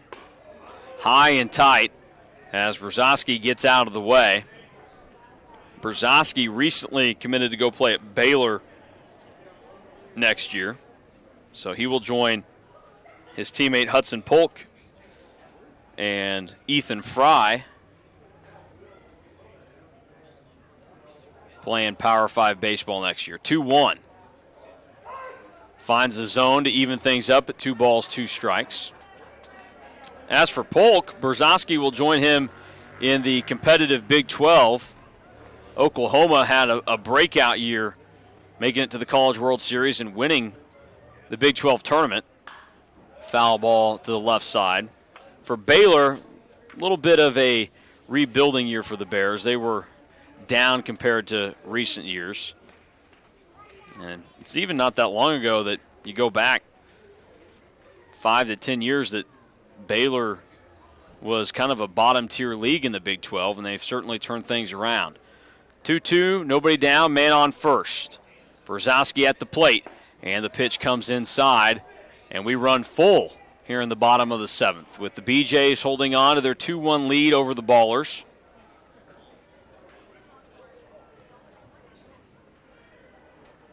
Little lefty-lefty matchup. All 4 pitchers in today's game, 3 for TBT and 1 for Liberal, all from the left side. Bouncing around at first by Westenberg, and a foul ball on the 3-2 out of play over towards the picnic tables here at Hobart Detter. So Brzezowski will get ready to dive back in and take another 3-2 pitch. Now all of the BeeJays pitchers are propped up against the fence out in left field. So they're going to start grabbing gloves and balls and maybe get ready to throw some more. James a long pause. The 3-2 home. Another foul ball, so we'll get to do it for a 3rd time in the 3-2 as Brzezowski takes a walk off to the side and mutters some words to himself. Probably feels like he's maybe in the position to have done more this at-bat than he has at this point. He hit 2 really hard shots in the first. One was foul, and the second one was deposited into right field for a single. 3-2 again. Swing and a miss. Brzezowski strikes out for the 2nd time tonight, and that's a big one for Kaj James to get himself back into things after the leadoff walk to start his outing. And Keaton Grady will dig in. He is 1 for 3, and his only hit came in the 1st inning as well. Then he was caught stealing. Part of the strike him out, throw him out double play in the Pena at bat. A lot of movement at first from Westenberg. Opposite field is where the ball heads and is going to land in foul territory. Didn't have much of a chance early on there to do anything with it, so Grady just spoils it and will await his 0-1 with 1 down. Cheney and Waco on deck here at the 88th NBC World Series. They will be the game that was originally scheduled for 6 o'clock. 0-1 from James. Runner goes, and it was the right pitch to go on as he tried going for the curveball, and it stayed up. So ball 1 and a swiped bag for Connor Westenberg. You could tell he was itching to go and had waited long enough. James fell into that kind of sense of easement and was ready to just focus on going home with it. And a stolen base for Westenberg. James communicates with his 3rd baseman, Darnall. It's been a busy day over at 3rd base for Darnall without many plays that he was actually able to make. Now James really worrying about Westenberg. The throw home, ripped out to left field. It is down fair. It will roll all the way out to the fence. A run is in, and it's an RBI double.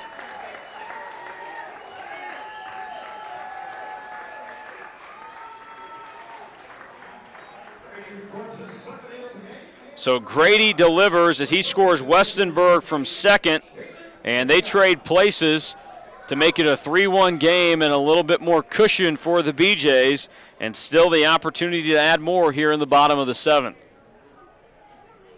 It will be Pena that gets ready to come up. So far, not the night that he would like to remember. 0 for 3, 2 strikeouts, and he flew out on a ball he skied to the first baseman, and 3 batters is all that Kaj James gets, as he will be sent packing early, and a switch will be made on the mound for the Ballers. It will be Justin Smith that is up next. He's familiar with Hobart Detter Field. We got more on the new pitcher Smith when we return on KGSO.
We are back here at Hobart Detter with bottom of the 7th action. It is Justin Smith called on from Waxahachie, Texas.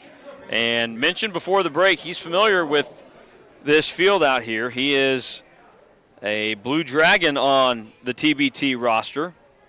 Texas native playing here in Hutch. Kaj James faces 3 batters and gets just 1 out and gives up 1 run. He's responsible for the man at second. Pitch to Pena.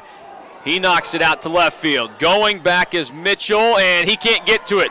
1 hops the fence, still on the ground out there. 1 man is in, and again the BeeJays trade places.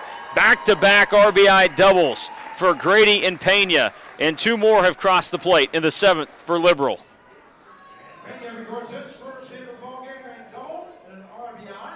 So Pena is able to come through, and it sets the stage for Zach York. He already has an extra base hit of his own in the game, his double back in the 3rd inning. He was thrown out at home, though, trying to score from second on the single by Armstrong. Smith's pitch in, ground ball up the middle, but playing tighter to the bag, and it's kicked by the shortstop, Smith.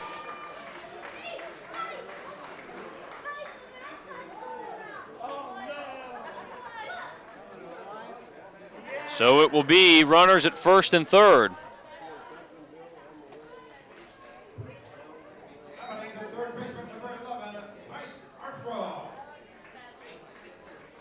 They officially rule it a base hit.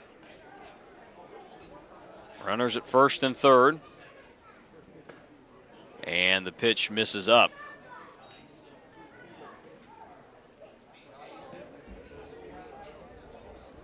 At first, it felt like Smith was going to be in the right spot to make a play and just get lucky, but didn't come through. Cut on and missed by Armstrong. Count evens at a ball and a strike. So it is York and Pena at the corners. Armstrong, the 3rd baseman in tonight's game, made a nice play defensively not too long ago. Pitch misses out from Smith. Another lefty in this game. So 4 pitchers have been used by TBT, and all 4 have been southpaws. The 2-1. Big swing and a miss from Armstrong. It does feel like now with a 4-1 lead, the next knock would be darn near close to a death blow to the TBT bats that have only really done anything in the 4th inning, and they were only able to score 1. Count goes to 3-2. Will Hoyt wants to change baseballs.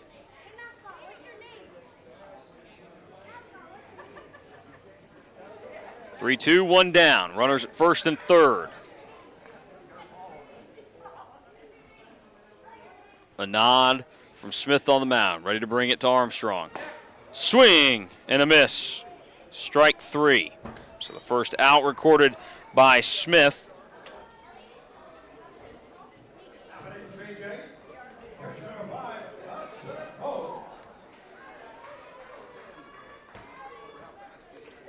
So 2 runs end up getting charged to Kosh James.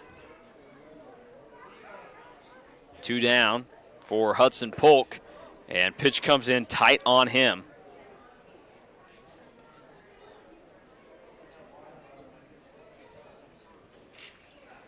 The line on James, a third of an inning, 1 hit, 2 runs, 1 walk, 1 strikeout. 1-0 to Polk. Hard shot right side, through the infield, and an RBI single for the BeeJay catcher.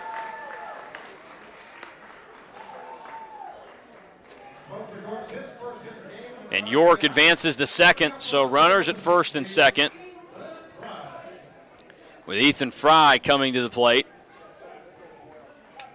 Fry getting the start in left field today for Liberal, and another mound visit is going to occur for the Ballers. They are certainly not afraid of that, and if you're sitting on the TBT bench, you may get a chance to throw in this game. They will go to their 5th pitcher and the 3rd of the 7th inning. So Fry will get to face a fresh arm into the game. James faced 3 batters in the 7th, and then 3 were faced by Smith, and he is done. Both were able to record 1 out via the strikeout, but 3 hits given up by Smith. Doesn't get too pretty for him with how it works out, as things get nitty and gritty behind us here at Hobart Detter.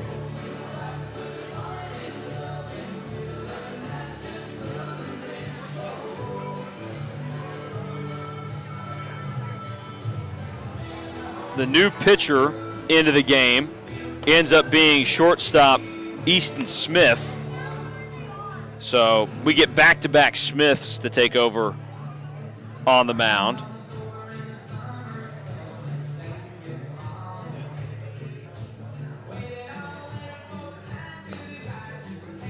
See what happens as Dylan is in. He sacrifices the DH spot. He goes to third. A lot of changes go down here for TBT.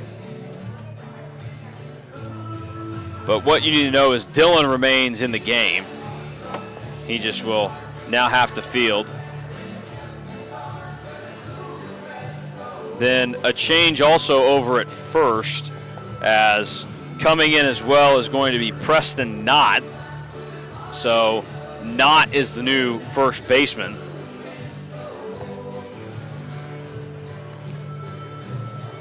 Croca is going to move over to shortstop.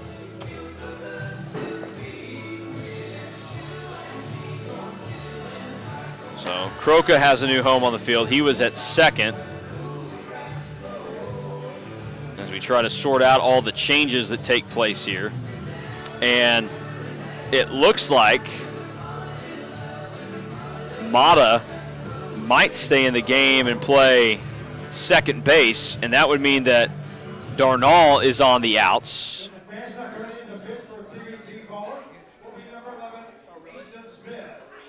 No, it is going to be Knott who is actually at second. So Knott is there. So So defensively, Dillon at third, Croca at short, Knott at second, and Mata at first is how it goes. Darnall is out of the game. He is the odd man out. It is Ethan Fry at the plate with runners at first and second, 2 down. The pitch home. Strike one.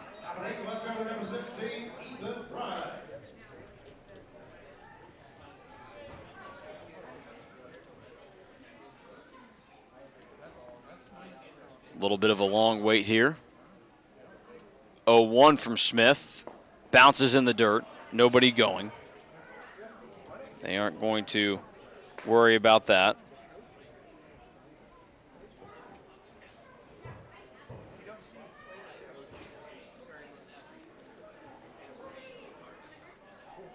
One.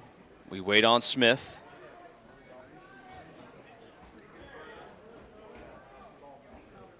The throw home. Fouled straight back.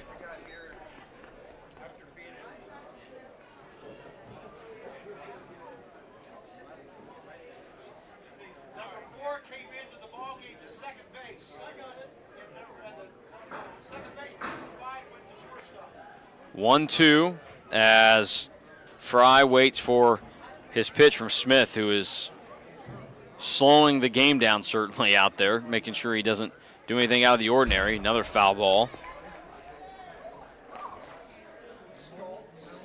As we watch how this game will continue to play out here.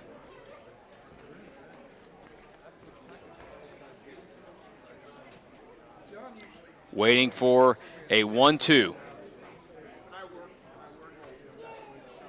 2 down, runners at first and second. The pitch. Another hard shot that ends up foul.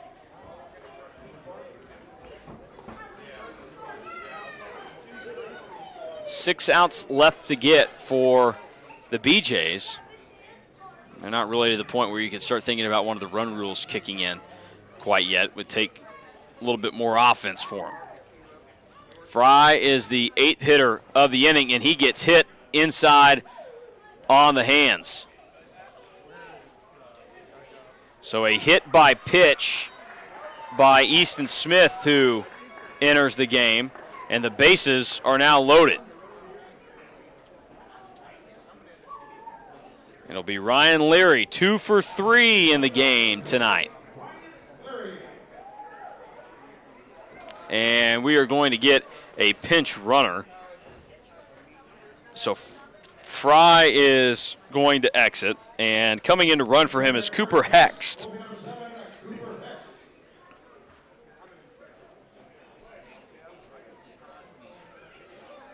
Hext is an outfielder, so he will get to remain in the game out and left.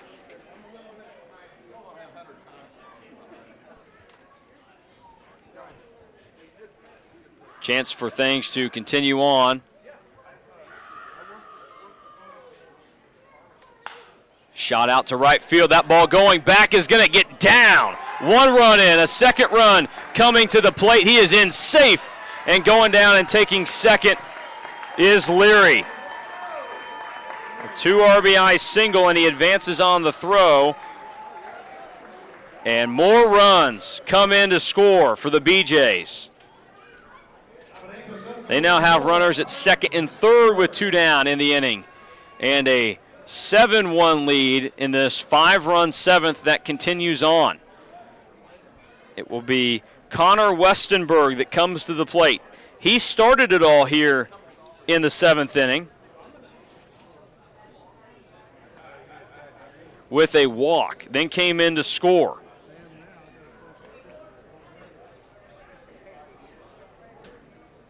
He's got 2 men in scoring position and fouls one back out of play.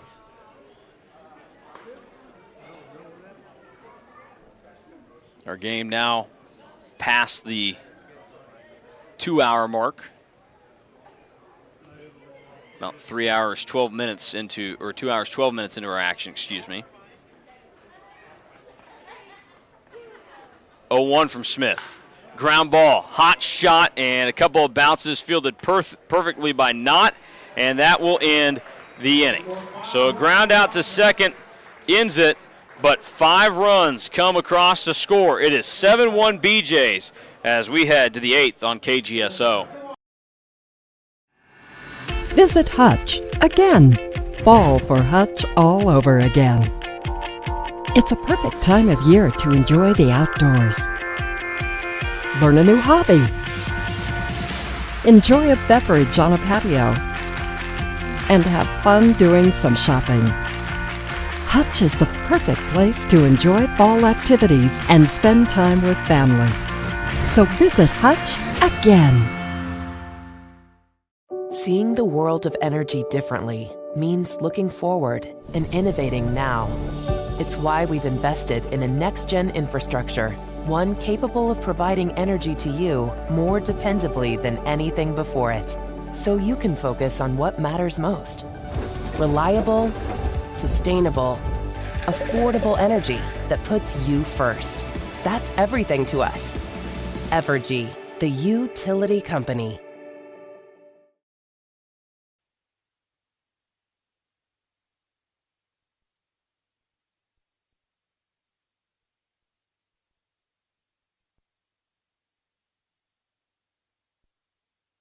We are back here at Hobart-Detter Field. Top of the 8th inning getting started between the BeeJays and the Ballers. And the day is done for Jackson Berry. What a good start for him on the mound and a great start to this NBC World Series as he comes in. 7 innings, 4 hits, 1 run. And in the game, doesn't walk a batter either. Ends up with 6 strikeouts. Now in pitching for Liberal as they make their switch is the righty Nick Moore.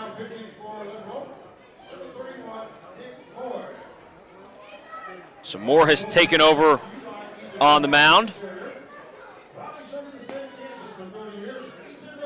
And again, Hext is in the game in left field as the change sticks that was made.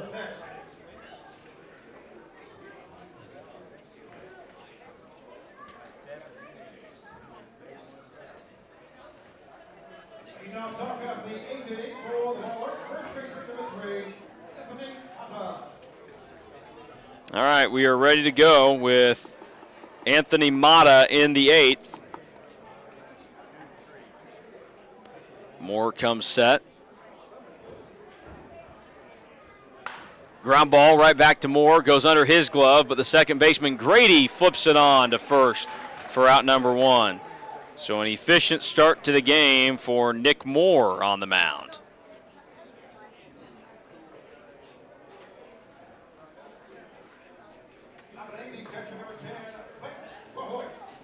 Will Hoyt, catcher, will come into the game.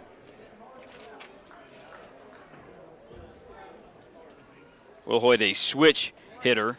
So this is his first swing from the left side of the box, and he takes strike 1.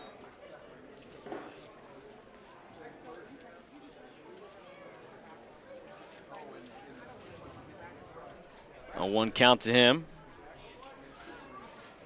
Throw from Moore, and a check swing that is eventually going to roll foul, but at first stayed in fair territory and gave a little bit of a scare to Will Hoyt, who got a late jump out of the box.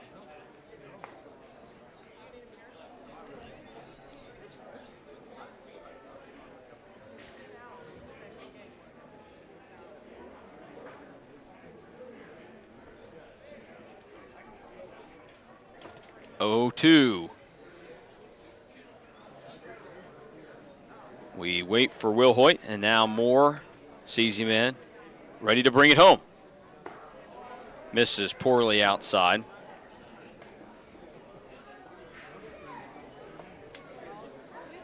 Day 2 of NBC World Series action here on KGSO. 1-2. Ground ball right side and foul. Just missing is Will Hoyt. The last hit for TBT came in the 4th inning. It's Gabe Irwin who had his RBI single, and that is the last time any action happened. 1-2. Pitch comes inside.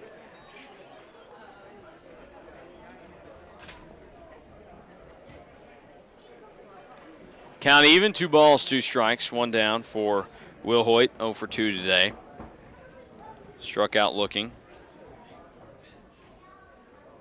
2-2 for Moore. Misses up and out. It took until the second batter of the 6th inning for Jackson Berry to record his first swinging strikeout of the game. The 5 prior to that had all been looking. 3-2. Borderline pitch that misses. And a base runner with 1 down for the Ballers. Cedric Mitchell will come up, get his 3rd plate appearance of the day. 0 for 2 in the first 2. Struck out looking, and he flew out to center. Now gets his first shot with a guy on base. This is the first time in the now 3 innings where the 7, 8, 9 hitters have led off that they've had a guy reach base as the pitch comes in and misses poorly and gets all the way back to the wall. So moving up on the wild pitch is Will Hoyt.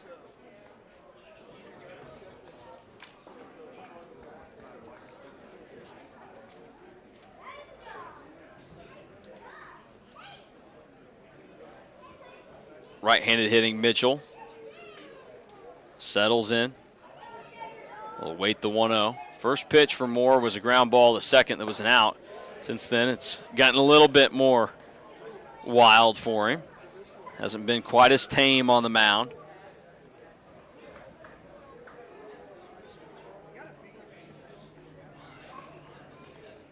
Coming set, 2-0. And it hits Mitchell. So a walk and a hit by pitch after recording the first out for Moore. And it's runners at first and second for TBT. Quick check on the mound by Polk for his pitcher Moore. Go over some things with him.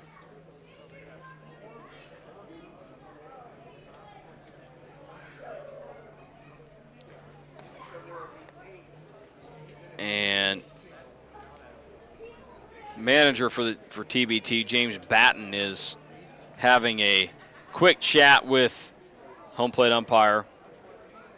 I believe it's in regards just to make sure he's aware of how the switches occurred last inning. It actually ends up being fairly simple, as the Ballers forfeited their designated hitter spot as Dillon moved to third base, and the guy that ultimately ends up losing his spot is Darnall, as Knott took over for him.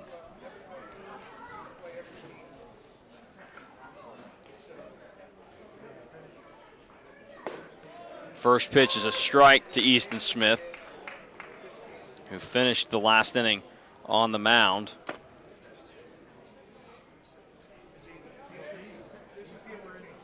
The Ballers used 3 pitchers to get 3 outs last inning. 0-1. Shot out to right and coming too far off the bag is Mitchell. It was caught by York. Did he get back to the bag? He did, and not paying attention, going to third and taking the base is Will Hoyt.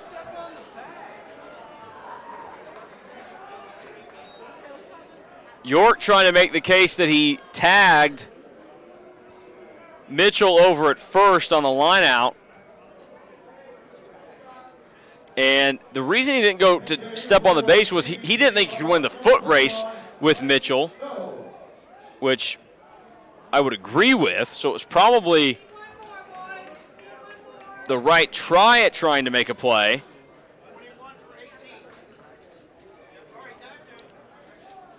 Pitch by Moore, in for strike one. New batter into the game, a pinch hitter. It is Lane Snow.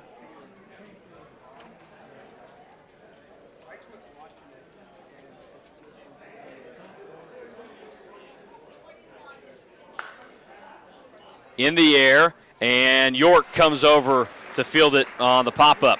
So a slight threat as two men reach base via walk and a hit by pitch, but York saves the day over at first with back-to-back outs, and we go to the bottom of the 8th inning. It is 7-1 BeeJays on KGSO.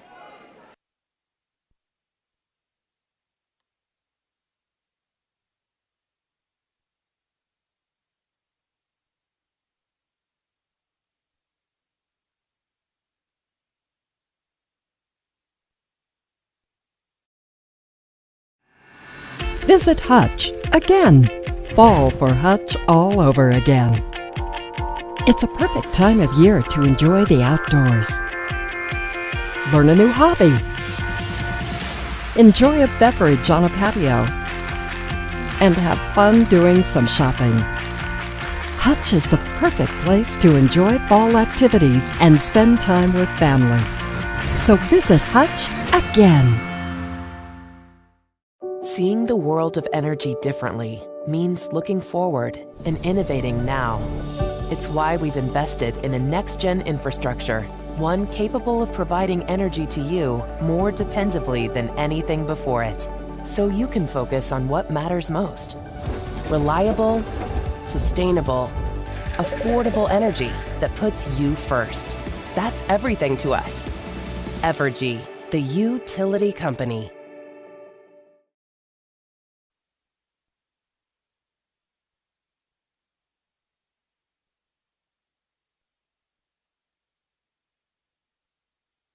We are back here on KGSO with coverage of the 88th NBC World Series, powered by Evergy.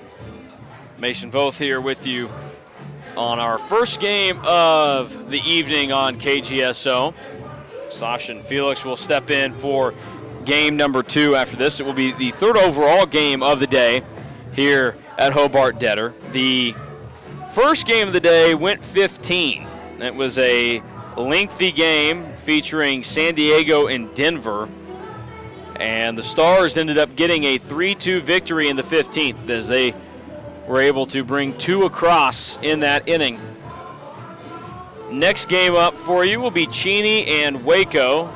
The Diamond Dogs figure to have a sizable crowd in attendance, and then Santa Barbara and Hayesville due up in the final game of the night.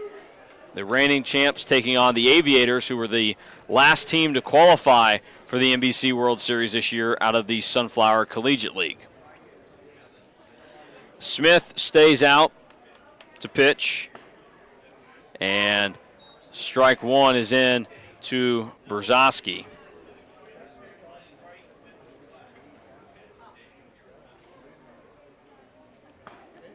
And pitch inside there. Final line on Justin Smith. A third of an inning, 3 hits, 3 runs, no walks, 1 strikeout. 1-1 from Smith in the dirt.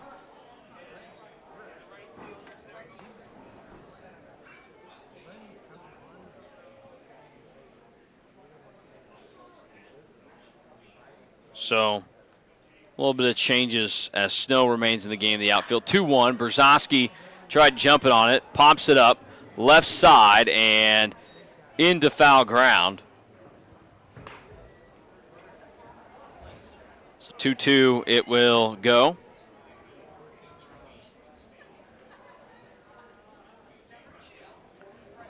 Mentioned it to start the broadcast, but a perfect day for baseball has played out here in late July, which is very rare.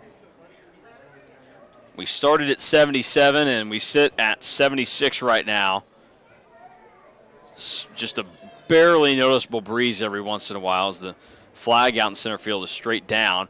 Brzezowski watches a ball pass him by.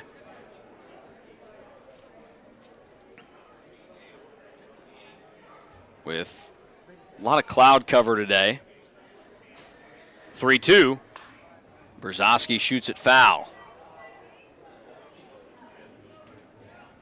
So the 3-2 will remain over there. Brzezowski, Grady, Pena due up in the inning. Those are the 1-2-3 hitters for the BeeJays. 3-2. And ball 4 is low. So a walk to Brzezowski.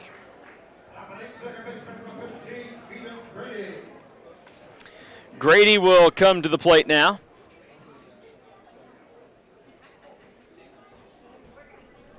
Single in the first, and then a double that drove in a run in the 7th. Those are his 2 hits today, and a 2-for-4 effort at the plate for the left-handed hitting second baseman for Liberal. And he fouls one off, so a lot of pitches being spoiled here. Smith started this game at shortstop.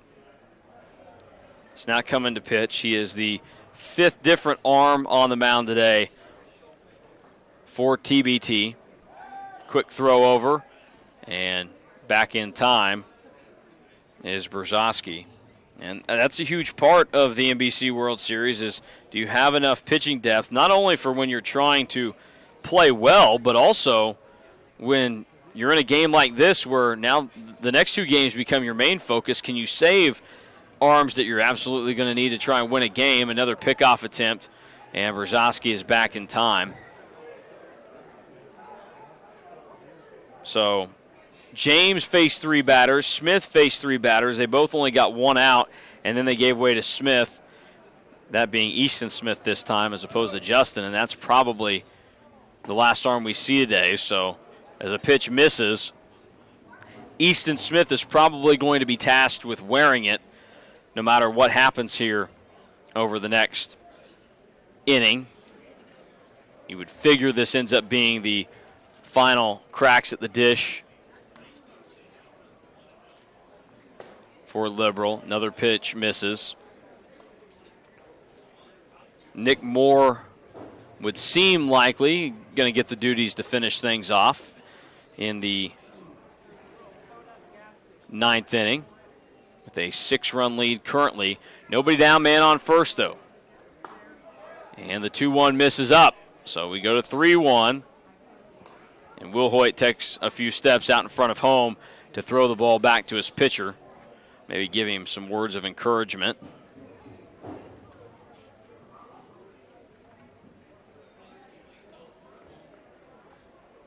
Check of the runner over at first base.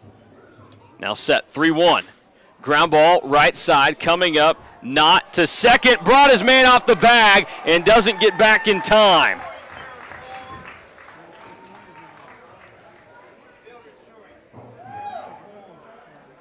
So the error by the second baseman, Knott, who just entered last inning.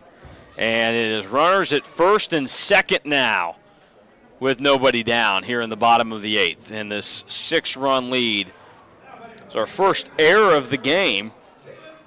There was the play last inning that York grounded to at shortstop that would have been dicey. Could have been ruled either way. The official scorers were feeling generous, giving the single away. So here's Dalen Pena. Takes the pitch high. Up until last inning when he had his breakthrough RBI double, he was 0 for 3 in the game with 2 punch-outs. But now that he was able to get a hold of one, he may have a little bit more confidence here. He waits for the pitch from Smith. And a check swing that he definitely went around on, but they go down to confirm at first base. So 1-1. Lights not on here yet at Hobart Detter, but you can see the lights on in the distance out at Strimmel. And there's a little bit of kick of dirt, so the plate will get wiped off.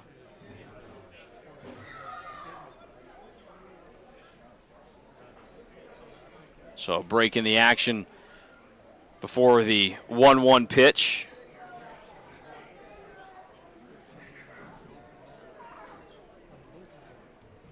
Smith set. Throw to Pena. Misses. And 2-1 is where we sit.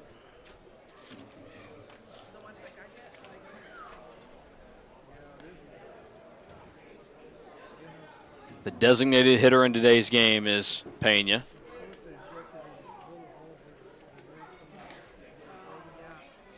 Two-one. Taken for strike two. Pena gets his college action in San Marcos, playing at Texas State. A native of Corpus Christi.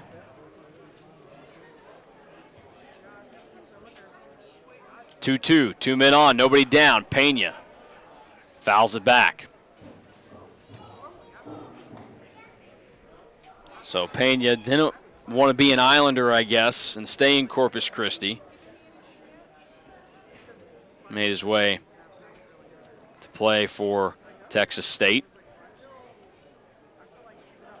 and the Bobcats.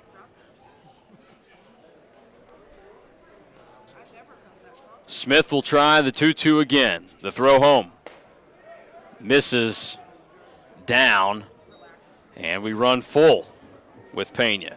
York is on deck. He is a threat as he will come to the plate with 2 hits already in the game, and then his 2 outs were fly balls to left.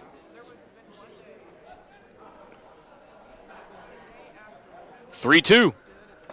Inside, and I think caught a piece of Pena. So yet again we see a 3-2 count that ends up with a hit by pitch, and the bases are loaded in the 8th with nobody down. So this is not a great start to the inning for Easton Smith. Walk, error 4, hit by pitch. And as we mentioned, if you were sitting on that TBT bench, you might get a shot at pitching today. And we've got another mound visit and another pitching change. 6th arm of the day up next for the Ballers.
We are back here ready to go for what could be the finale of our game in the bottom of the 8th. It's a 7-1 lead for the BeeJays, but they have the bases loaded and nobody out.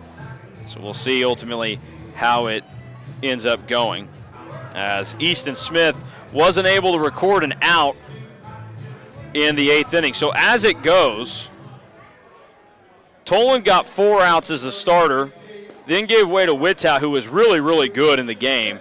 4 2/3, 3 hits, no runs, 4 strikeouts.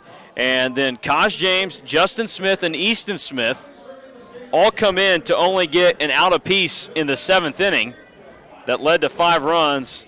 And it is Christian Spitz on the mound now, a righty from Overland Park who plays collegiately in Baldwin City at Baker. And here is Zach York. Digging in, bases loaded. Nobody home yet this inning for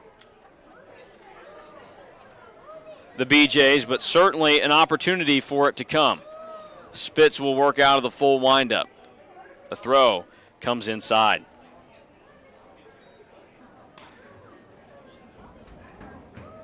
So the men on belong to Smith. We'll see what his final line ends up becoming. The runner at second would be unearned after it was the error by the second baseman. 1-0, missing outside for yet another ball.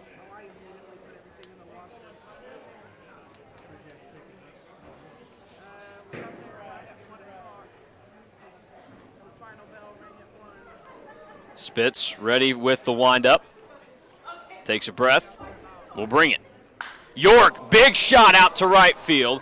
Going back is going to be Mitchell. He is under it and deep enough to score one. The runners at second and third tag up. And a sac fly brings in Gavin Brzezowski. And it'll be runners at the corner. So Pena stands at first, Grady over at third, and Tice Armstrong will come to the plate now with a man 90 feet away from being the 9th run of the game and would give an 8-run edge to the BeeJays.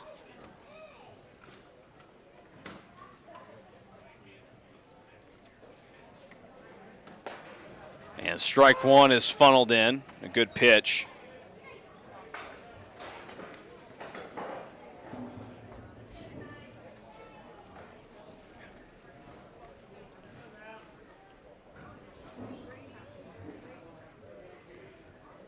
The 0-1 skips in the dirt. Good block by Wilhoit to keep it in place.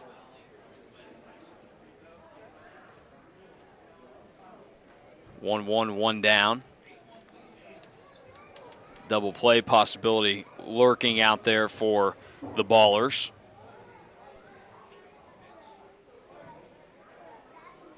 Spitz set, quick move by Pena. He's not going to do anything though.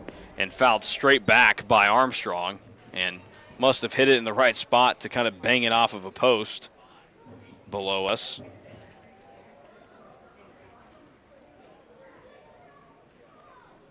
So 1-2 facing the Liberal third baseman. Bring it home, popped up. Chase being given by Mata, and then his second baseman Knott calls him off and comes and fields it in foul territory behind the first base bag. So Armstrong is done. Polk will come to the plate now. A chance to drive in some runs. Polk already has an RBI single today back in the 7th inning. He also has walked twice, so 3 times on base in 4 plate appearances for Polk, the Oklahoma catcher.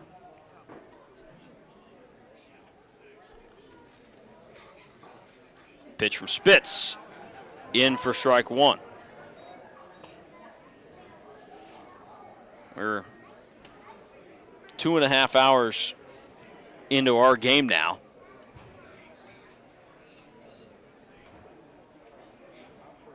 Oh, 1 from Spitz. Swing and a miss. The runner's going to take off, sliding into home. He is safe. And that will do it.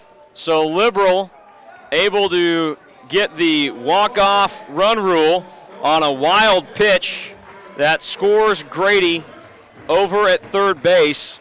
And the ball game mercifully comes to an end for TBT, where they fought and hung on for as long as they could, but things started to fall apart in the 7th inning, where they gave up 5 runs and ended up using 3 different pitchers to record outs in that inning. And it all comes to an end for TBT in tonight's game. Final line on Easton Smith, a third of an inning, no hits, 2 runs, 1 earned, and then he ends up walking a man and also hitting another by a pitch for 2 free base runners, and he didn't end up with a strikeout in the game. And then Spitz comes in, he faces 2 batters, he gets 1 out, and a run scored that was charged to then the previous pitcher, Easton Smith. So final score in our game ends up being 9-1 as Liberal gets their first win at the NBC World Series. We will step aside and we will have post-game coverage when we come back next on KGSO.